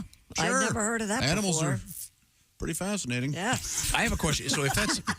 Now, I'm not making this up. It says... It's in quotation marks, right? Defensive defecation? It is, yes. Is there such a thing as offensive defecation? Well, they say good defense is a good offense. That's what they say defense always wins championships. Well, but I mean, they used to, yeah. Got offensive defecation. Oh. I think it's usually fairly offensive. It's always offensive, I would think. Yeah, that just ties in. Well, now, I resent that earlier email suggesting that there was something unpleasant about the Ace Cosby joke of the day. It always cheers me up. Yeah, I don't know where people. I mean, we've been in the last 2 weeks, 2 different locations. Yes, live. In front of live audiences, and people really seem to love it, Ace. So today, now this is your opportunity to defend yourself. Who's that sexy man with a deep voice? Ace Cosby, here he is with his joke of the day. There's 2 detectives. The first one says to the other, "Why do you keep bringing Quasimodo to the crime scene? He doesn't have any information. He doesn't have any facts." Sure. And the second one goes, "Say what you will about him, but he's got a hunch." That was Ace Cosby's joke. He certainly has a hunch. Yep. Has a hunch. Quasimodo, you see. Hunchback, you see. Famous hearty laugh. Victor Hugo character. Yes. Popularized. Isn't he in Notre Dame? Many. Oh, yes. Notre Dame. Notre Dame. Is it the Hunchback of Notre Dame? Dame. Okay, okay. Yes. Didn't your dad go there, Pat? He did. He went to Notre Dame here. Not Notre Dame in France. That's how you pronounce it here, yes. They were South Bend detectives, so. Exactly. Oh, okay. Well, we have cops in the news. Do you have the horse story? This is kind of cool. It all ties together, chick. I'm a master of it. You're welcome. Mounted police in New Mexico corralled an alleged shoplifter in Albuquerque. Police released body cam footage from an officer on horseback showing a dark brown horse trotting through a parking lot behind a man in black clothing. Despite the suspect's effort to outrun the horse, it catches up that's to not him. easy to do. No. I can outrun a horse. Within seconds. The man yells, "It wasn't me!" as he leads the horse and officer into the street, stopping traffic. And throws the stolen goods at the horse. It wasn't me. Yeah, and then he was lassoed. No, he was apprehended once 2 more police officers on horses arrived at the scene. He was charged with stealing $230 worth of merchandise from a Walgreens. Yowza. You mentioned as a joke, you said lasso. I wonder if... They did that? I wonder if they have... wouldn't that be something you might need? A standard piece of equipment? A lasso? I would have to... I would think. If you're on horseback... Maybe you have to lasso a cow or something. I'm looking at this. The cop is wearing a body cam, and this guy's fleeing the store where he just stole all this stuff. And he has a lasso. And, I got to tell you, the horse is a lot quicker than this dude. And this guy is heading right for the freeway, it looks like, when he goes out into the traffic, and the cop brings the horse out and stops everybody. And, wow. Glad they caught him. Yeah. Yeah, well. Dirtbag. Yeah. Oh, I agree. I know this was where was it? New Mexico? Albuquerque, yeah. Okay. So I know because when you shoplift, I know in San Francisco, they're so lenient now they gift wrap it for you as you leave the store. Isn't that nice, sweet of them? That's nice. Yeah. I wonder if they made him ride bitch all the way back to the police stables. What does that mean? The bitch seat, Christy. On a horse? Absolutely. What is the bitch seat on a horse? Just like in a Harley. On the back? Yeah, right back of you. I'm only familiar with bitch being where your feet are on the hump in the back seat of a car. That's so I didn't I've know. never heard of that. Oh, okay. Yeah. No, I haven't heard that. So when you ride in the back of a motorcycle, it's called riding bitch? Yes. I guess. Okay. Thank you for teaching me. I didn't know. If you ride back of a saddle, you have to be on the back of the horse. Well, no Christy, room. the essence of this was it was a stupid joke. You see. Yeah, no, I didn't mean to ruin it by not knowing. I don't think that the police officer would say to him, "Okay, dirtbag, get up here in the horse. I'm assuming that they called for backup." I was more alarmed at the gusto you used the word bitch. I appreciate it. I was really I just thought concerned about our friends on motorcycles would find it rather humorous. It's pretty funny to watch the video, though. There are some funny motorcycle, like bumper stickers or T-shirts or whatever. I recently lost 250 pounds. She fell off the back. That's funny. Funny. Well, thank you very much. I miss my wife with every shot so far. This seems to be a theme here. Yeah, they tend to be misogynistic. Yeah, okay, sure. Okay, certainly. That's the word bitch. When we come back, we'll go back out to the West, where we got something interesting happening that's causing a lot of people to not be able to enjoy a beautiful national monument. You're going to be quite surprised what it is. This is the Bob and Tom Show. Thanks for listening to...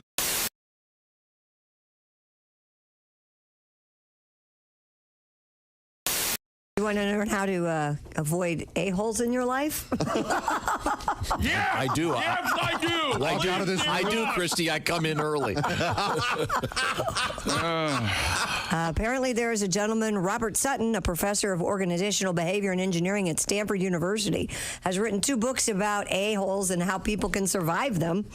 Here are his suggestions. Pretty easy. Steps to avoid and change the a-hole in your life. Does it involve not going to an axe hurling bar?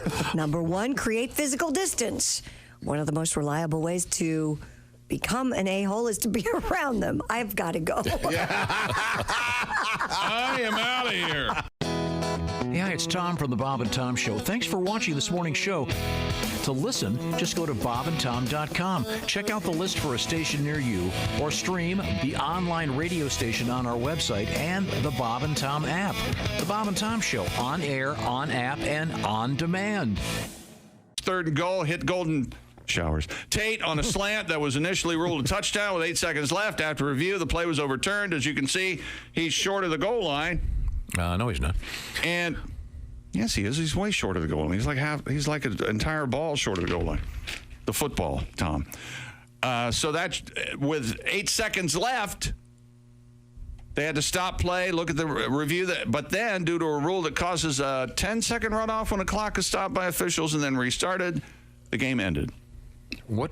With 8 seconds left. What's the point of that rule? Another play? In theory, the Lions could have lined up with a 4th down play as time expired, but the initial call of a touchdown is actually what disallowed that possibility. God. Why? The rule exists because the Rules Committee, led by Don Shula, the only comes on, he wheels in, sons of bitches.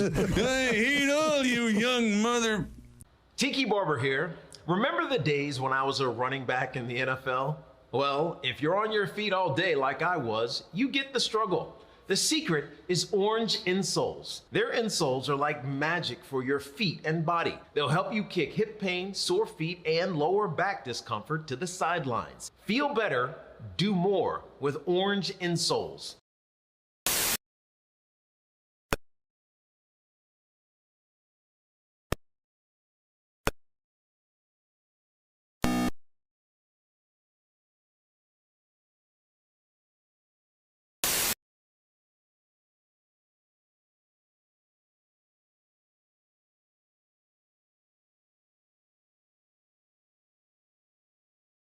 Announced.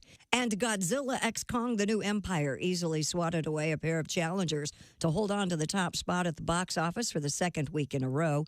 Dev Patel's Monkey Man, an India-set revenge thriller released by Universal Pictures, opened in 2nd place, and the horror film First Omen struggled to make an impact with moviegoers, but it did come in 3rd. And that's your entertainment news. I'm Christy Lee. More of the Bob and Tom Show coming up.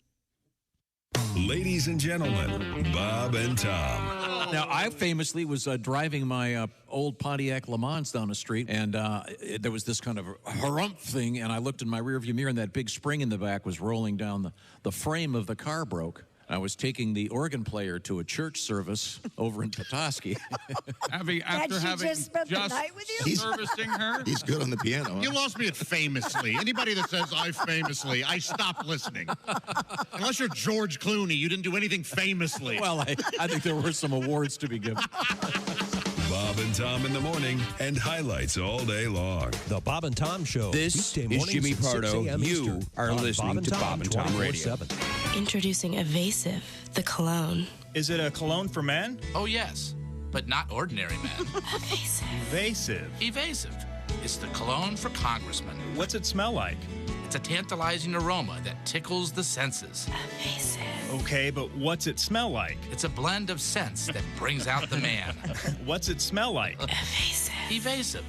It's a delicate taste of odors derived from the delicious mixture of fine fragrances. All right, come on. What's it smell like? Is it a musk? Is it an aftershave? Evasive. Let me answer your question with another question, and that is, what's best for the American people? What does that have to do with how it smells? What is the definition of the word smell, anyway? So you're not going to tell me what it smells like? You keep asking me what it smells like. Well, I'm trying to answer you, but you won't let me. My God, you still haven't answered me. Evasive. Evasive. The cologne for congressmen. Evasive, the cologne for congressmen, bottled in Washington, D.C. Evasive. Evasive. When you want answers, we've got questions. Bob and Tom. For your information, these are two of the worst kids I have ever encountered in my life, and I worked the state fair. We were stupid before stupid was cool. Mike Birbiglia is our guest.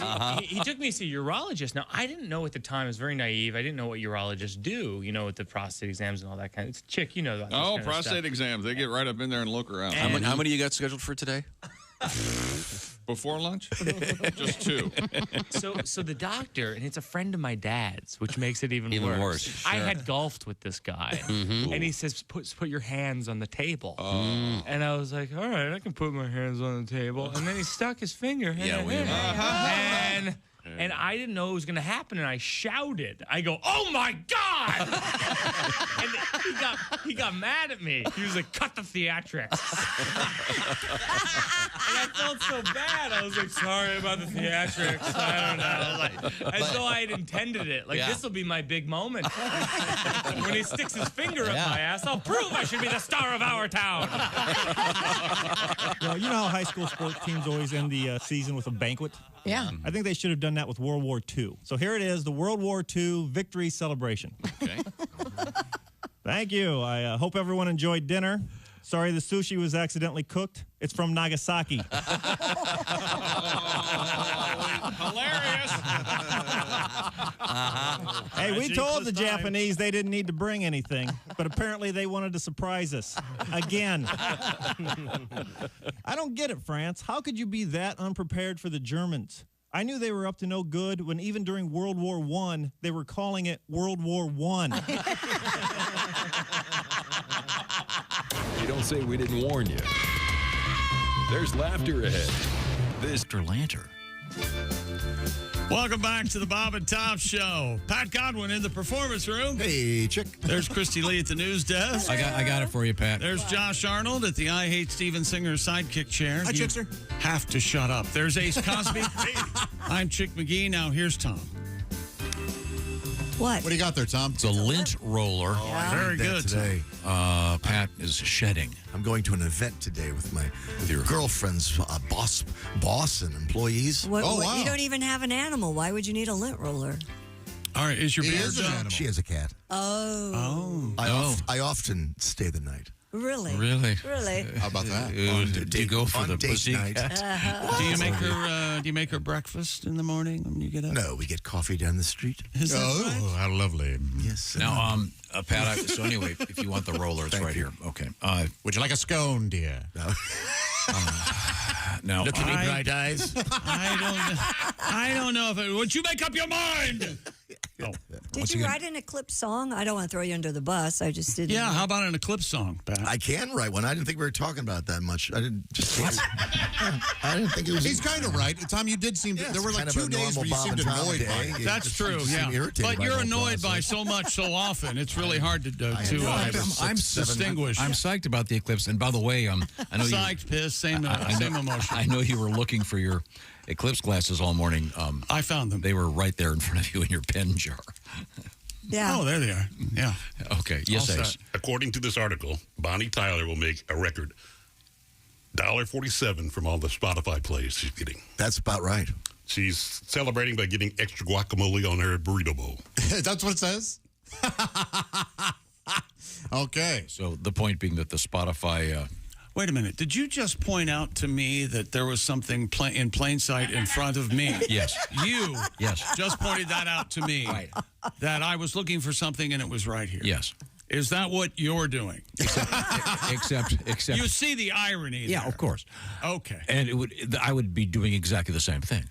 However, Jason... Many times. From our staff noticed it. Yeah, he didn't notice it. I didn't notice it because I wouldn't have cared. Now, you're putting on the... those are... I don't get it. I don't see anything. Chick has on his laser glasses. What the hell's going on? What is it? Barada, Hypto, Kunalingo? What is it again? What? Nectu, Verata. Clatu, Verata. Vaginum. Nectu. You look like a Batman villain. Labium, Stretchum. Anuso. Polio. In any event. Is that what your dad had? Polio? Is that right? Oh. What? He suffered from polio? Polio? No. When you get polio, then my father had polio. It was hilariously funny. Polio in his butthole? A lot of time in an iron lung. Maybe you should go try one out. Okay. Iron lung. Now, what does that do? Is that it helps him breathe? Pressurized system that helps you breathe. Yes. How long? For a year?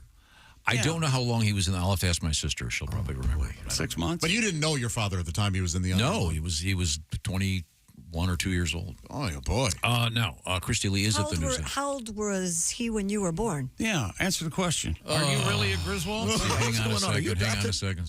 So you did not know your dad before he got polio, is what I'm asking. He was in his late 30s. Okay. So did you did not know your dad before you were born? Is that what you're trying to tell us?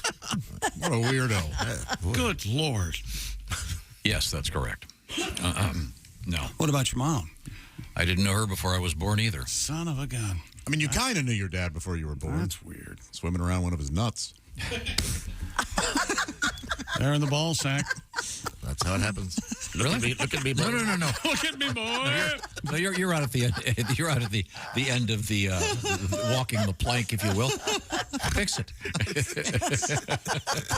Yeah, while you're out there, fix the plank, will you? We've been talking about the eclipse all morning. Let's stay in No, space. we're not really talking about it that much. Really? Okay. Trash from the International Space Station may have hit a house in Florida. Whoops. Alejandro Otero said that a 2-pound object tore through the roof and both floors of his 2-story house in Naples. Whoa. According to Ars Technica, the suspected space junk likely consisted of depleted batteries from the International Space Station. And though it was initially meant to come back to Earth on a cargo pallet, a series of delays led NASA to jettison it from space in 2021. Well, NASA, you just bought a house. A NASA spokesperson, Josh Finch, told the website that the object has been collected from the homeowner and an analysis will be conducted to determine its origin. Well, I would have my own analysis done too, homeowner there, because... Really? Yeah. You wouldn't trust NASA? Yeah. Of course not.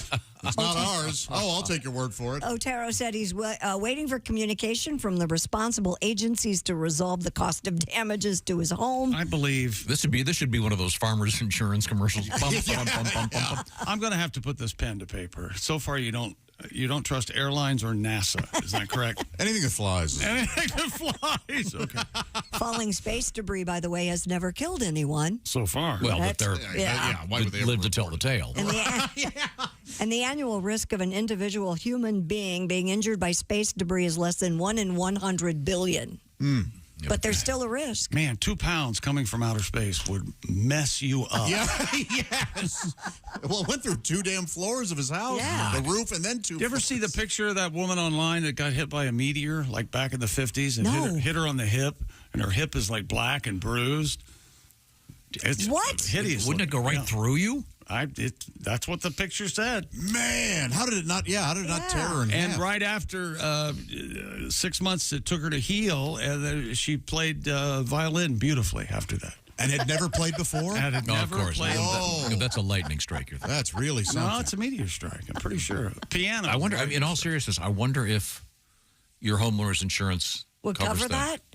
Act of God. Yeah, but is that considered an act of God? Not an act of God. It's the exact opposite. It's an act of NASA. Act of the International Space. And by the way, wasn't it the American Space Station? How international is this? Are they coughing up a lot of the cash for this thing? Well, there are a lot of Ruskies, are they? Sure, they're flying us up there and back. Ruskies. But, I don't... Maybe they are paying their fair share. The Red Menace? Wouldn't it be great if that was your gig at NASA? You walking into people's houses. Okay, can we see the...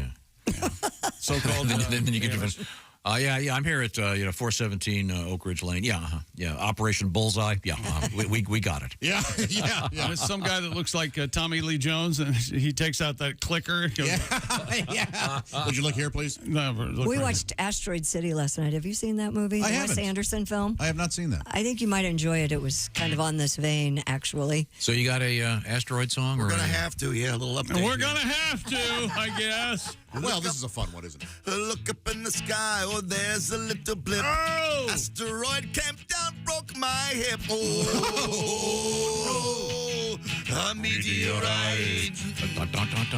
Call up my agent at Farmers Insurance. J.K. Simmons put up quite a fight. Oh, we're not covered for a meteorite. What is this? Baroop. It's Jamaican. Okay. Order the pizza with extra sausage. It'll be here in 30 minutes time. Delivery boy says to me, it's meteor, right? We have fun. You should have stopped it. We have. You should Transition. It's not a... There she is laying in bed. Where's the meteor hit her? Oh, my gosh. There it is. 1954. Yeah, they sure it was a meteor and not... Not what? You think it's a gravy stain?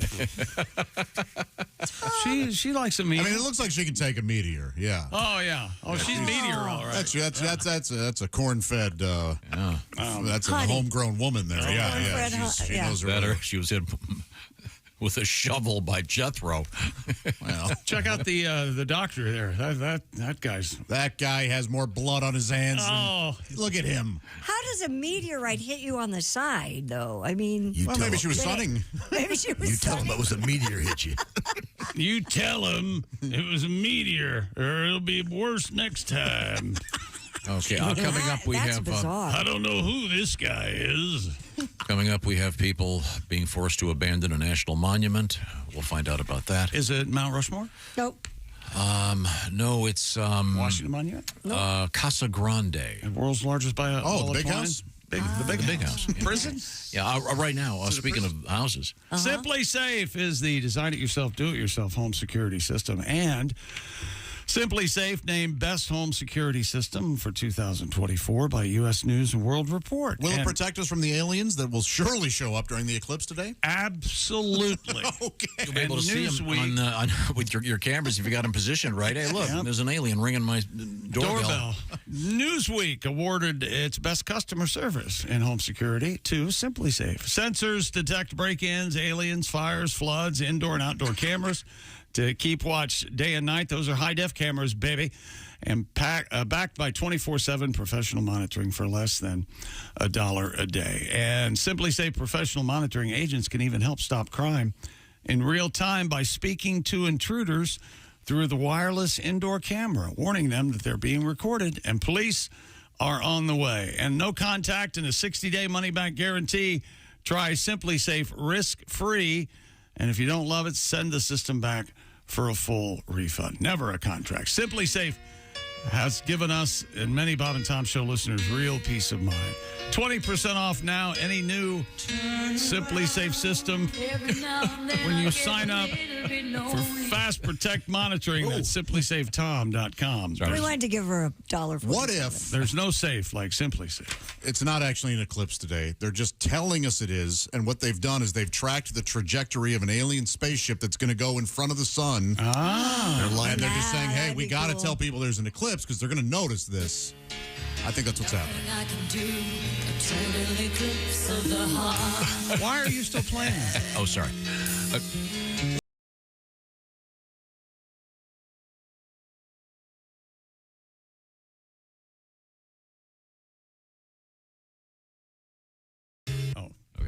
Well, that'll be getting a lot of airplay today. Any other famous Eclipse songs? Yeah, Pink Floyd. Eclipse. From that's a good one. Dark Side of the Moon. Okay, that's very good. Bad Moon Rising. Oh. Yeah. Man in the Moon. Black Hole Sun. You could play that. I love Black Hole that's Sun. a good one. Well, the one with lyrics, not that Frampton. Oh, I love Peter Frampton's version. Try singing. We'll come back with that.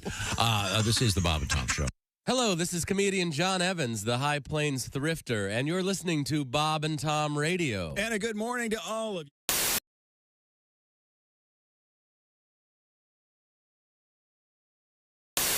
Miami, Cincinnati, Boston. I mean, it's... I got you. But no Houston? No Houston. Not according to this. Houston.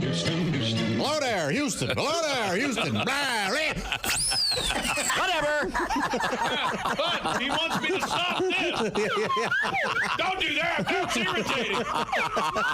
Don't ever make that noise again. I can't make Houston all their noise. If you make that noise.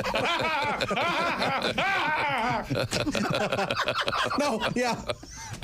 Stop slide whistling. People can't hear Houston and hello there. Hatbox.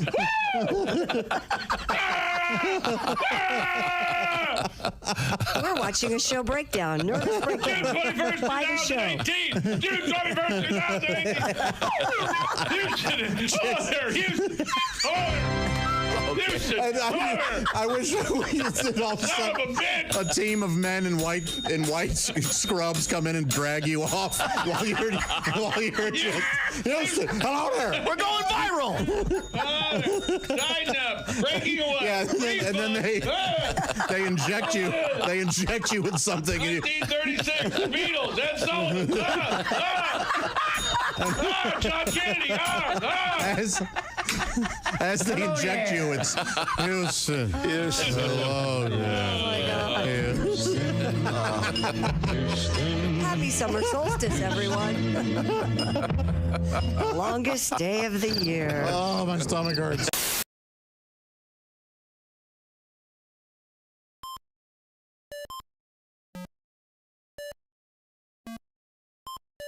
Hey, did you enjoy those videos played in that break? Check out the Bob and Tom YouTube playlist for more great stuff.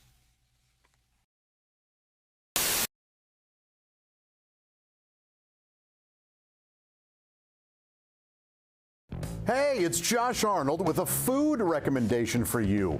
Gardner's Wisconsin cheese, their famous oven-baked cheese. It arrives pre-baked. You just heat it and eat it, grill it, skillet, or air fry it. Check out their new oven-baked cheese flavor, jalapeno.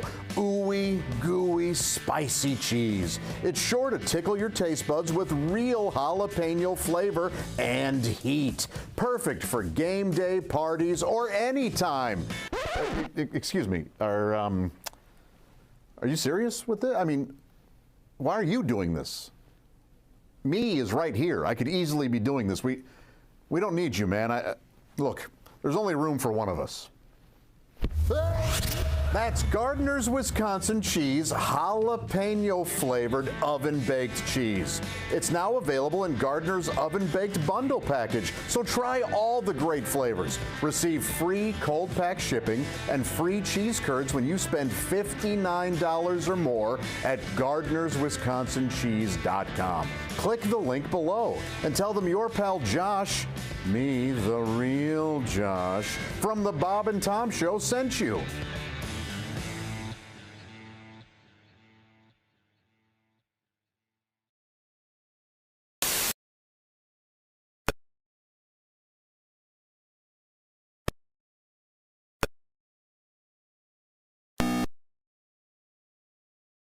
Nightshade plant. Listen, don't talk. Just come to bed. I'll tell you what. I'll give you.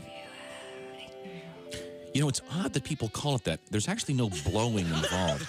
You know, the term probably originated. Forget it. I'm out of here. You can go yourself. You know, technically, that's not possible.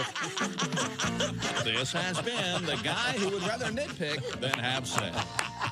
Bob and Tom 24/7. Hunting is huge in Michigan. I don't want to upset any hunters because generally they're very well armed. But I am not a hunter. I don't get the deer hunting thing. I don't understand it. Mainly for this reason. I think it's unfair. The deer hunting season coincides with the deer mating season. Everyone know that? The deer just trying to hook up. Yeah. You know, that's not fair. I mean, picture yourself. You're at a bar. It's late at night. Last call. You're sitting there. Somebody sneaks up behind you dressed as a chair. Right. And shoots you in the head. That's not fair. It's not fair at all. Comedian Greg Hahn is here with us. I love going on dates. You get to go to the girl's place and meet her pets. They always have cats. It's always cats. It's never anything cool like a wild dingo or Wolverine. It's never a venomous duck or a bat. Venomous duck. Never get like a porcupine. It's usually usually two cats. Like a little one she just rescued from the trash 10 seconds ago. Just got run over by a train or something. Still has leaves stuck to its rear end. It's bulimic and anemic. Then the girl's gonna tell you like the story how she met the cat. Oh, I put some milk out on Tuesday. She drank all the milk and came back on Wednesday. That's a beautiful story. Take your top off. Let's talk to our guest, Tom Foss. Now, do you have any animals? I got 2 horses, about 15 chickens, dogs, cats. So you are in the country, huh? Yeah, gravel road, one-way gravel road. Really? Do you eat the chickens? No, the eggs. Ah. My wife said she'd never kill one of the chickens. Really? But she doesn't have any problem scrambling up the kids. That's sweet. Hi, this is Bobcat Goldthwait. Hey, welcome back to the Bob and Tom Show. It's Eclipse Day. Good luck, everybody. I'm telling you, watch out for pickpockets. Everybody's now in your scenario. Everyone's going to be staring up at the eclipse. And I'm trying to remember. Pat may help me here. There was some event in Italy And is it where they throw all the tomatoes or something? No, it was but for whatever reason, everyone was looking up, and it was at night. Probably. And they were and the pickpockets went nuts. I was going to say it was when the Pope was. It was not in the 40s, Josh. Thank you very much. There was people looking up. Hey, you know something? When you get there's a lot of nothing to make me happy. You come in tomorrow. Hey man, I got to go to the DMV.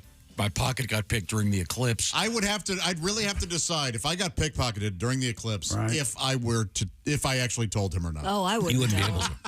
I know. I'd be dancing all morning. Every break would start with "I told you so." There's no way I'm telling anybody. That's why I'd have to tell you, because I think you would deserve to celebrate that in a way.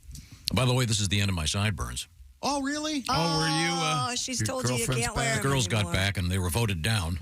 Oh man, they're wrong. I didn't even open up for a quorum. All of a sudden, they were shouting. And what are you doing? What happened to what's on your face?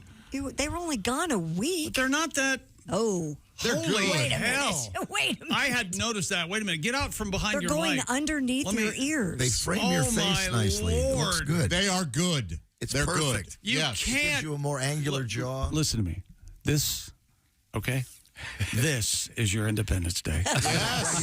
You make a stand. Right here, you make a stand. Yeah. And let me tell you something. I will make it dark outside. These sideburns right here, those are your flags, baby. Okay? Yes. It's independent. I am me. I need to be recognized. Unfurl that flag. What about what I want? I'm And letting you my keep your sideburns. My freak flag fly. Yes. David Crosby once said. Darn right. Tell them that they have been vetoed down.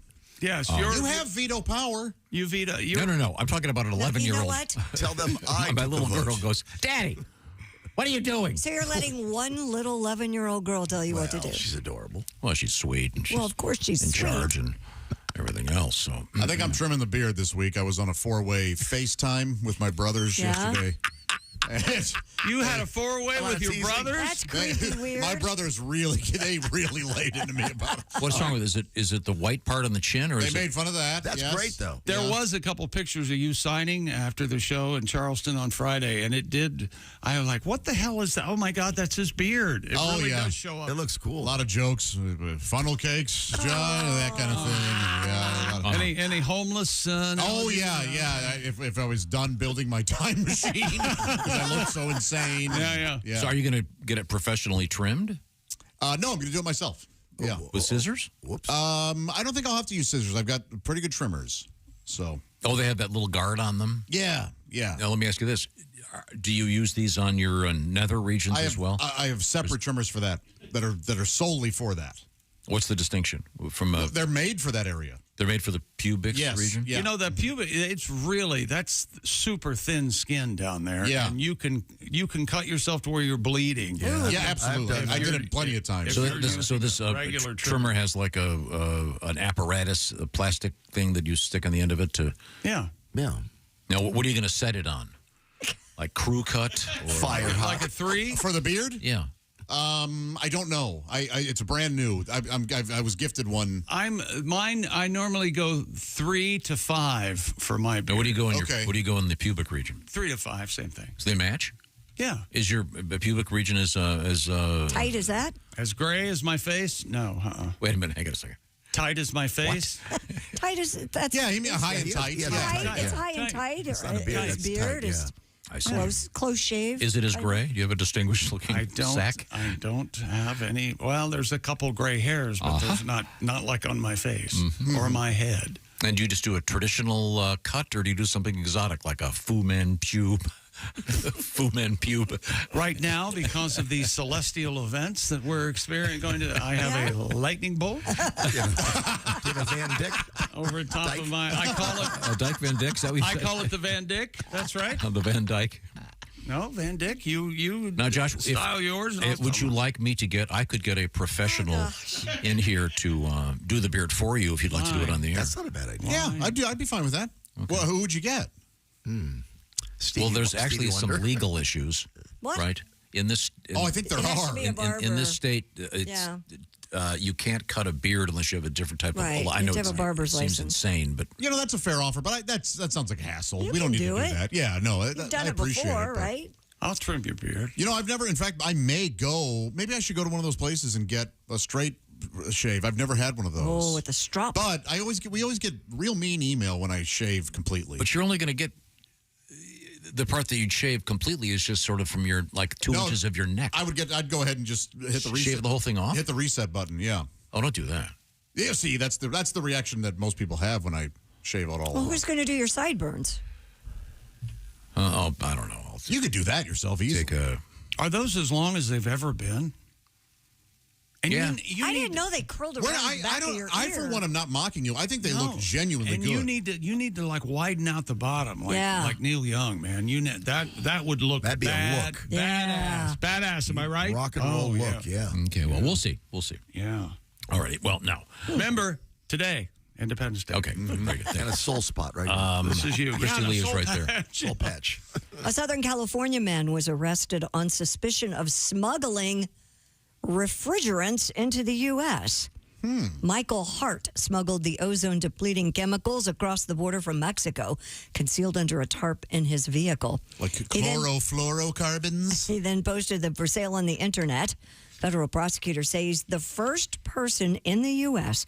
to face charges related to a 2020 law that prohibits the importation of hydrofluorocarbons without permission from the Environmental Protection Agency. Oh, so this is what, the old gas that was used in the old air Freon? conditioners? Is that what it is? Really good stuff. Was it Freon? Wow. Yeah. Is there a market for that? Yeah. Yes. What? Oh, yeah. If you have an older air conditioner, absolutely. Yeah, Chick's right. And this is the first time anybody's ever been arrested for it? Mm-hmm. Wow. So and it's like an ounce of that you used for like years. The Freon was badass. Well, because, it's bad for you. Yeah. So this is against the law because it's environmentally unsafe. Yes. So this guy's not building some kind of like anti-James Bond ozone death ray or something cool. No, what Josh meant to say was because of the environment. Yeah, I mean, I'm certain it has nothing. There's really no negative things going on with the environment. It's just somebody with more money said, hey, go ahead and ban that. What kind of an ego would we have that we think we have an effect? Now, here, this says... That is really how I believe, Chick. California man charged with smuggling gas. Wow, okay. Who steals cow farts? Isn't this the song Ride Like the Wind? Across the border from Mexico. This is a whole song. Oh, okay. Oh, right. Yeah. Did you write one, or are you just thinking out loud? We're just chatting? It's a conversation, Tom. All right. I do know this, that the DEA, you always see them, they roll up in like 5 black Suburbans. Yeah. The EPA, you're arrested in a Prius. Sure. It's part of their... I don't know if you've ever seen that. It's a Prius, you see. The outdoors. Electric vehicle, yeah. Isn't there something about the Department of Interior they use that's something that rules the outside or something, right? What? I know. I know that if you're arrested for an environmental crime, I do know this is an absolute fact. You don't get an orange jumpsuit; you get a green one. Mm-hmm. So you want to establish the fact that. Why do they wear those hats? The Rangers. Why do they wear like hats like that? The park rangers. So branches don't fall on their head. That's exactly right. So there's branch protection. And the highway, Ohio Highway Patrol. I don't know about any other state. I've never run across anybody. I've been pulled over many times in Ohio, but they all have those Smokey the Bear hats. I like they're cool. those hats. Yeah. I think they're authoritative. Really? Yeah. All right. Yeah. They make you nervous? And they tilt them up and they wear them up where the strap goes past their shaved It's just head. think about how many jobs are defined by their hat. And they push you around. I mean, would you be more comfortable if you got pulled over by a motorcycle cop and he had one of those pontiff miters on? First of all, well, he's not riding a motorcycle. It'd be a bitch to keep it on a motorcycle. I'm not sure how much protection it would give you, but think about how many jobs are defined by headgear. Think about it. Baseball Hard players? hats, construction. Sure. Yeah. Football helmets, baseball helmets. Visors. You're either working a drive-through or on the golf course. Or playing poker. You could be playing poker or dealing poker. Yeah. Or a lesbian. You might be a lesbian. Yeah, they like softball. You know, they like their lesbian. They like their visors, do That's they? right. They like their visors. I'm a lesbian, too. Come on. Authorities in Florida arrested 2 men for having a party on top of a construction site crane in Naples. Oh, Naples. What part of Florida is Naples in? That's the West Coast. Oh, that's on the other side of that's the East Coast. It's the opposite side, you see. Of what's on the East Coast? Well, there's, among other things, Daytona Beach, the Space Coast What is about there. Deltona? Is Deltona over there on the East Coast? It's near that area, yes. I'll be that going. Uh-huh. What about to kiss my ass? Is it kiss my ass anywhere near right there? It's kissing me. You know what I heard? I mispronounced it. You know what I heard What's is that Ted Cassidy went to Stetson University over there. Fine actor Ted Cassidy, who went to high school in West Virginia. Indeed, after attending college in West Virginia, transferred to become a hatter, if you will, at Stetson University. Yes. And what city? That's in DeLand, Florida. Oh, DeLand. Why do they call it DeLand? Chrissy, it's about 30 miles from D.C. Oh, thank you. That guy had Josh is visibly shaken and upset. Well, okay, Christy, I want to see. Christy, see if you can identify this song. This goes back. We're not done with my. You know what this is? Nope. Remember this? Great song. We're together. Never heard this in my life. Come on, let's get together. Work together. Come on, people. Because together we will stand. Every boy, every girl, and a man. I'm trying to sing just like Jim Morrison. I swear I have never heard that in my life. Canned Heat. Okay. Canned Heat, the great song. Great band. A boy Going and up the girl country. Oh, I love Going up the country. I know that song. It's a weird Yeah, I know that one. On the road again. Yeah. This is I that. know that song. Why are we talking about this? Because Canned Heat.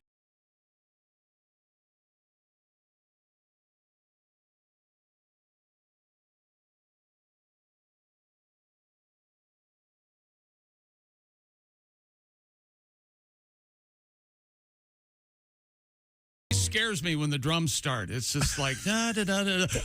It's really.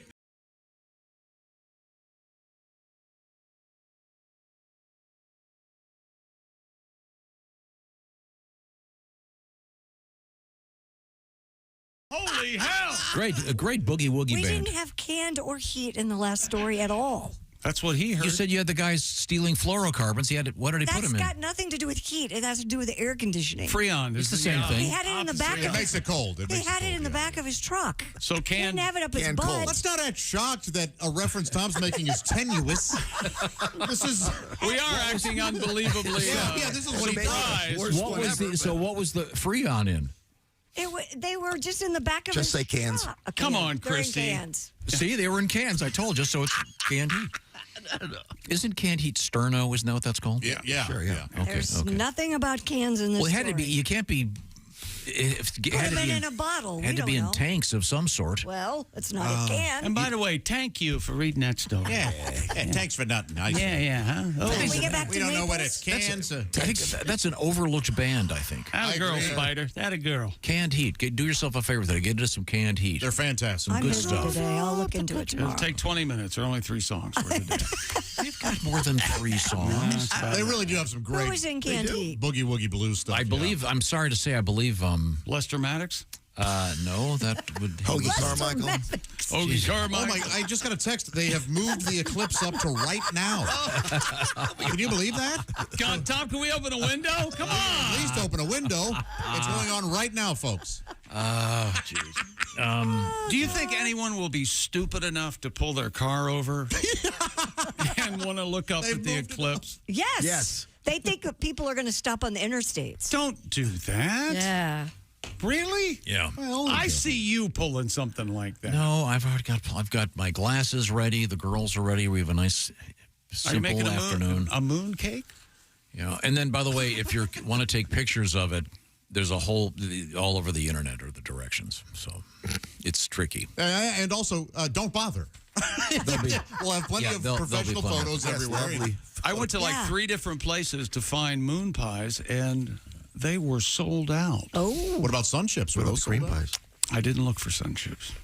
I never think of sun chips. Well, that's. Are you having a party? Maybe. Eclipse party? Do you suppose there's some kind of cult that gets nude for this thing? Oh, maybe. sure. Yeah. Maybe not even a cult. Maybe gets on their back and splays out their legs to get the special corona rays. They have been collecting all week so they would be allowed to be covered in semen as the moon. I think that's taking a different direction. Covers up the sun. During the event large itself. cauldron. That's right. Once again, watch out for pickpocketers. An emollient. You've got to pick a pocket or two, boy. Right now, I want to talk about great food again. Ladies and gentlemen, Pat Godwin is Fagin.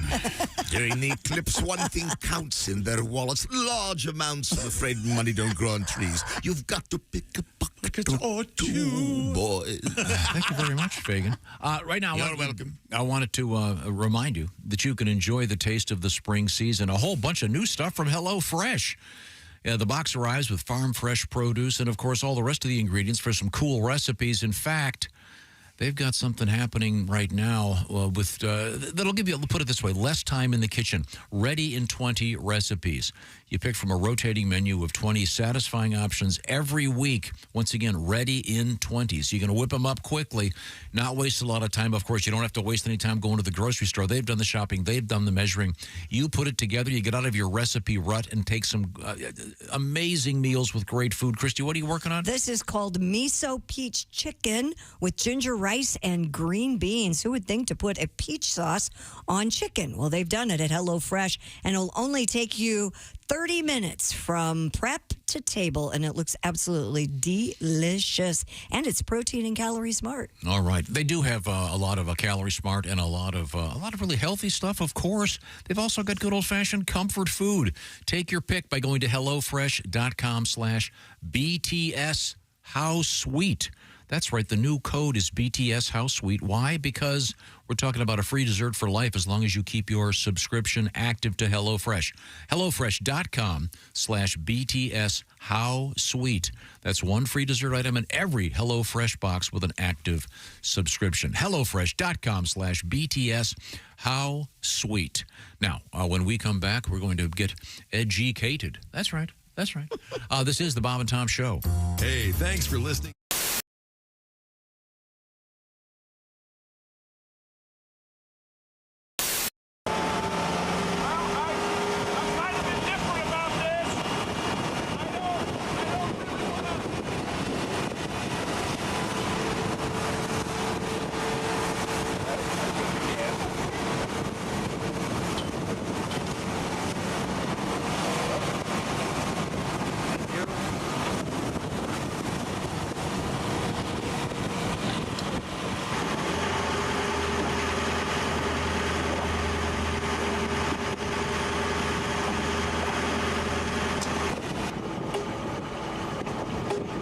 should dip him, right? Oh, definitely. Are we gonna dip You gotta dip him. Yep. Either one's down, maybe? Is that what's up here? Or is that just a hello?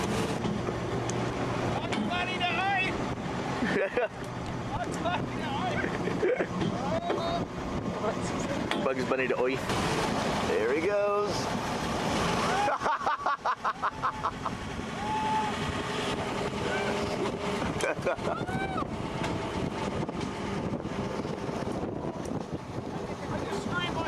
Yep. You scream like a little girl. Scream like a junior high girl. That's all. Yeah, that's those two little bastards.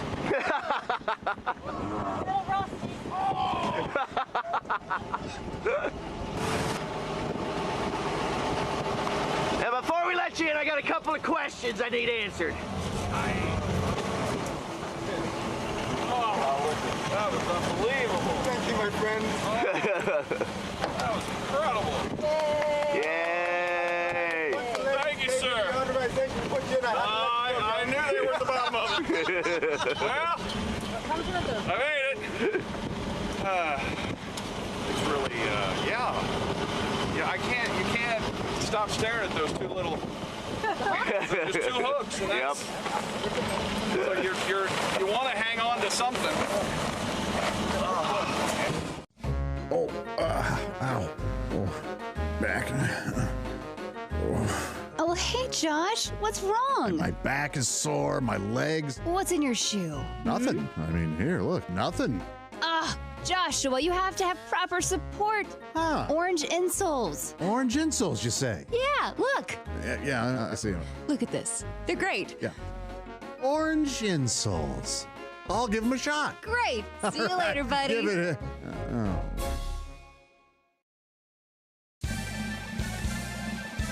Yippee!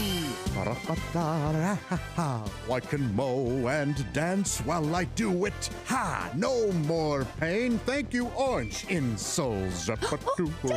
Josh, did you get orange insoles? Jessica, I sure did. Thanks to Orange Insoles, I feel great. Terrific. See you later. Orange Insoles. Feel better, do more. Race fans, it's May, and you're out at the track. You're hot and thirsty. If you don't get some relief quick, just like those Indy cars, your body's gonna overheat. That's why you need the cool, refreshing blast of body fuel. It's like an overhaul for your body in a 12-ounce can. Just one drink, and you'll be refueled and ready for anything your busy lifestyle demands. Excuse me, sir. You look hot and thirsty. Boy, I sure am. I got my 2 kids with me, and I forgot the cooler in the car. God, it's got to be 100 degrees out here. I could sure go for a cold drink of water. Water? You don't want water. You want something that'll replenish all the fluids you've lost. You need the overhaul for your body in a 12-ounce can. You need body fuel. Body fuel?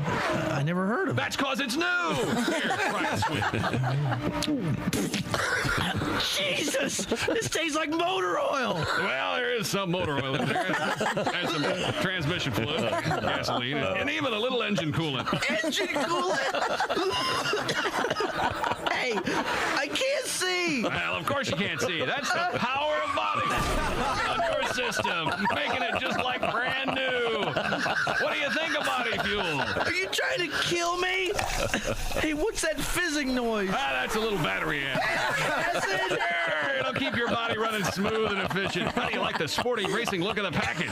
I can't see it. I can't see anything. Well, it's very sporty. Don't worry, preliminary testing shows that the blindness is only a temporary side effect. Anyway, how about that refreshing, cool, clear taste? Come here. I'm going to sue you bastards. Come here. Where are you? I can't see anything. Body fuel. When you're so thirsty you could die. Try one of Body Fuel's 3 delicious flavors. Original lemon lime, iced tea, or diesel. I can't feel my tongue. My gums are bleeding. My gums are bleeding. Body Fuel from the people who brought you Thirspiration Plus. It's the health drink for those on the run. Go out and pick up some Body Fuel today at a supermarket or auto parts store near you. Come here, you son of a bitch.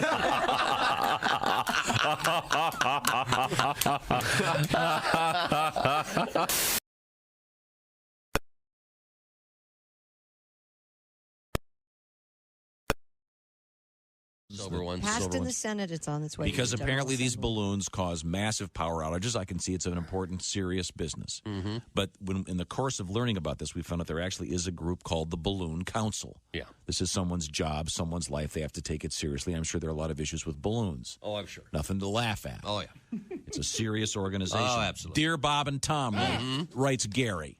Gary! I want to know what every other American wants to know. What is the Balloon Council doing about inflation? Oh. Ladies and gentlemen, Gary, thank you for your letter.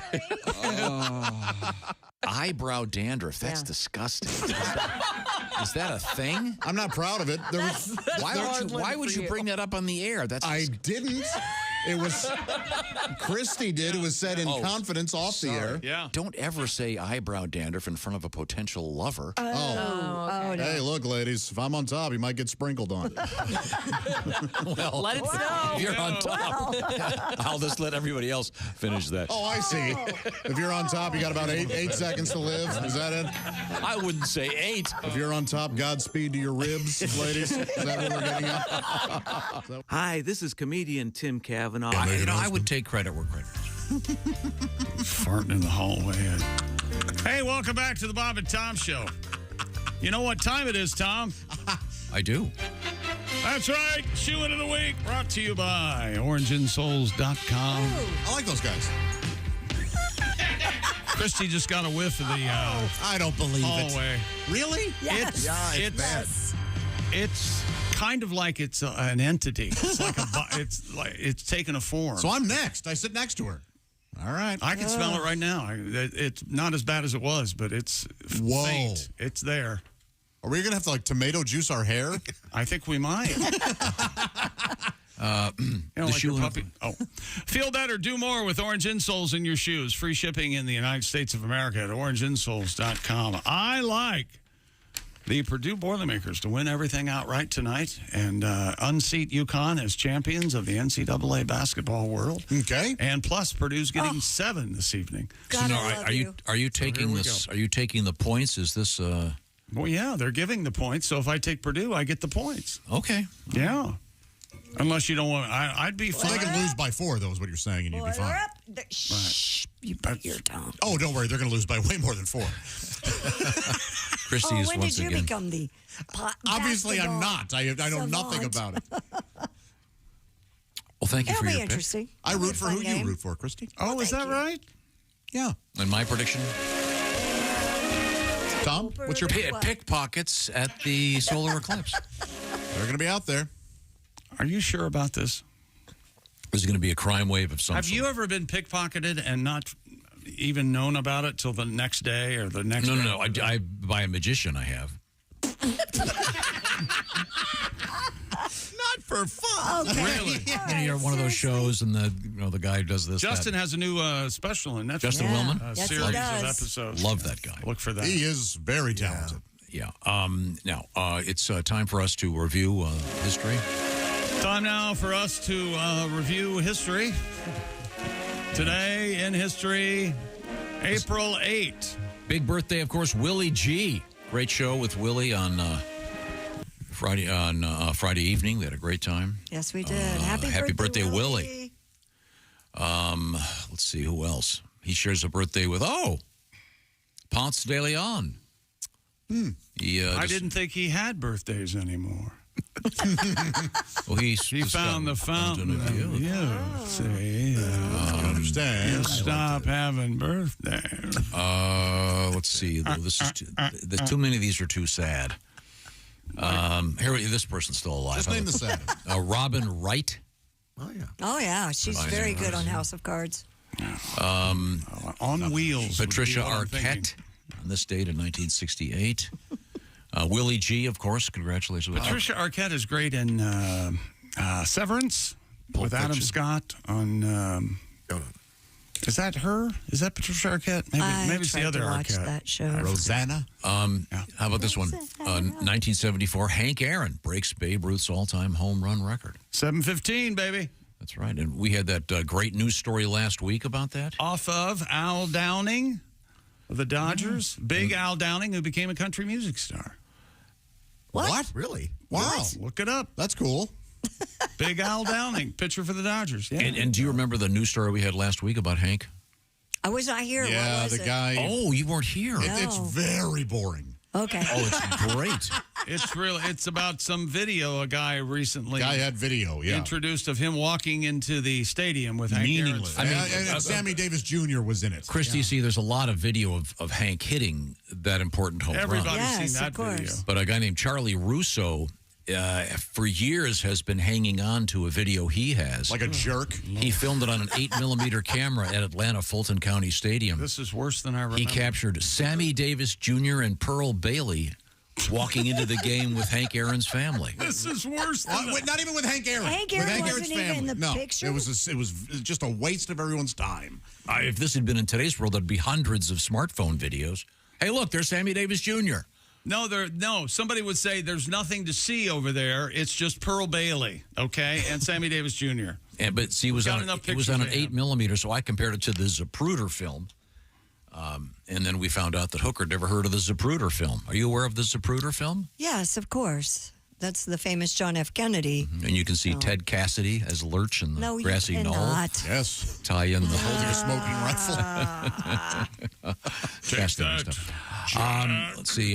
This is the date in '83 when David Copperfield made the Statue of Liberty disappear. Remember that gag? Well, he brought it back. Don't you mean David Copperfield? And then to grab the lady. Mr. President, please. Come on over here and that's sit pretty much it. Georgie's lap.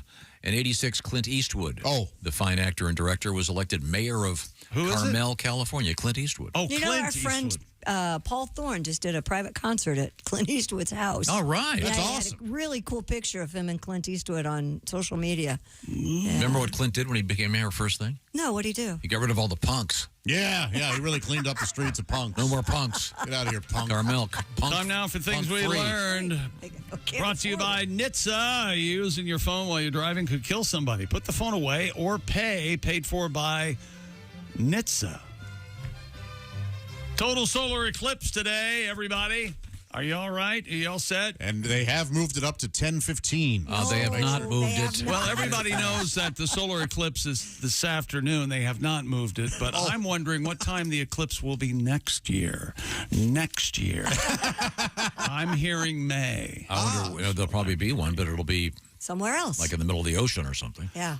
South Carolina beat Iowa and Caitlin Clark in the NCAA tournament. South Carolina 109-3 over the past 3 seasons. That's UConn amazing. and Purdue tonight. I had wonderful flight attendants on my flights on Thursday and Friday. I got extra cookies. And Iowa's still a lot to be proud of. That's exactly right. Great season. Caitlin Clark on to become a Indiana Fever. That's evidently the plan. So that'll So be they fun. offered you snacks on your airplane. Yep. How many did you take? I took 2 packages of biscotti cookies, 4 in all. Wow. Most people just take 1 package. And you went, oh, because they're not selfish. Did you say, don't mind if I do? I did, and I used my southern accent. I don't mind if I do. Yes. And grabbed my, and she laughed. Like an old congressman. Yeah. Yes. She laughed, thought I was... You'd be great as an old like a southern congressman with suspenders and a tie. Mr. Speaker! Yes. Oh, I'd cast you in a heartbeat. Boom. You and Godwin both. Tom, once again, continues to warn of pickpockets this afternoon. I'm telling you. Running amok during the solar eclipse. It's some big event, and everyone's looking up. It's dark. People are I don't think so. frottaging you. And is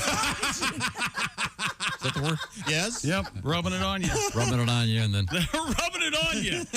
and you know there have to be some perverts at some of these things. What? At some of these eclipse sightings? Oh yeah. Well, there are perverts. Well, it is a good time to get upskirts, You know what? isn't it?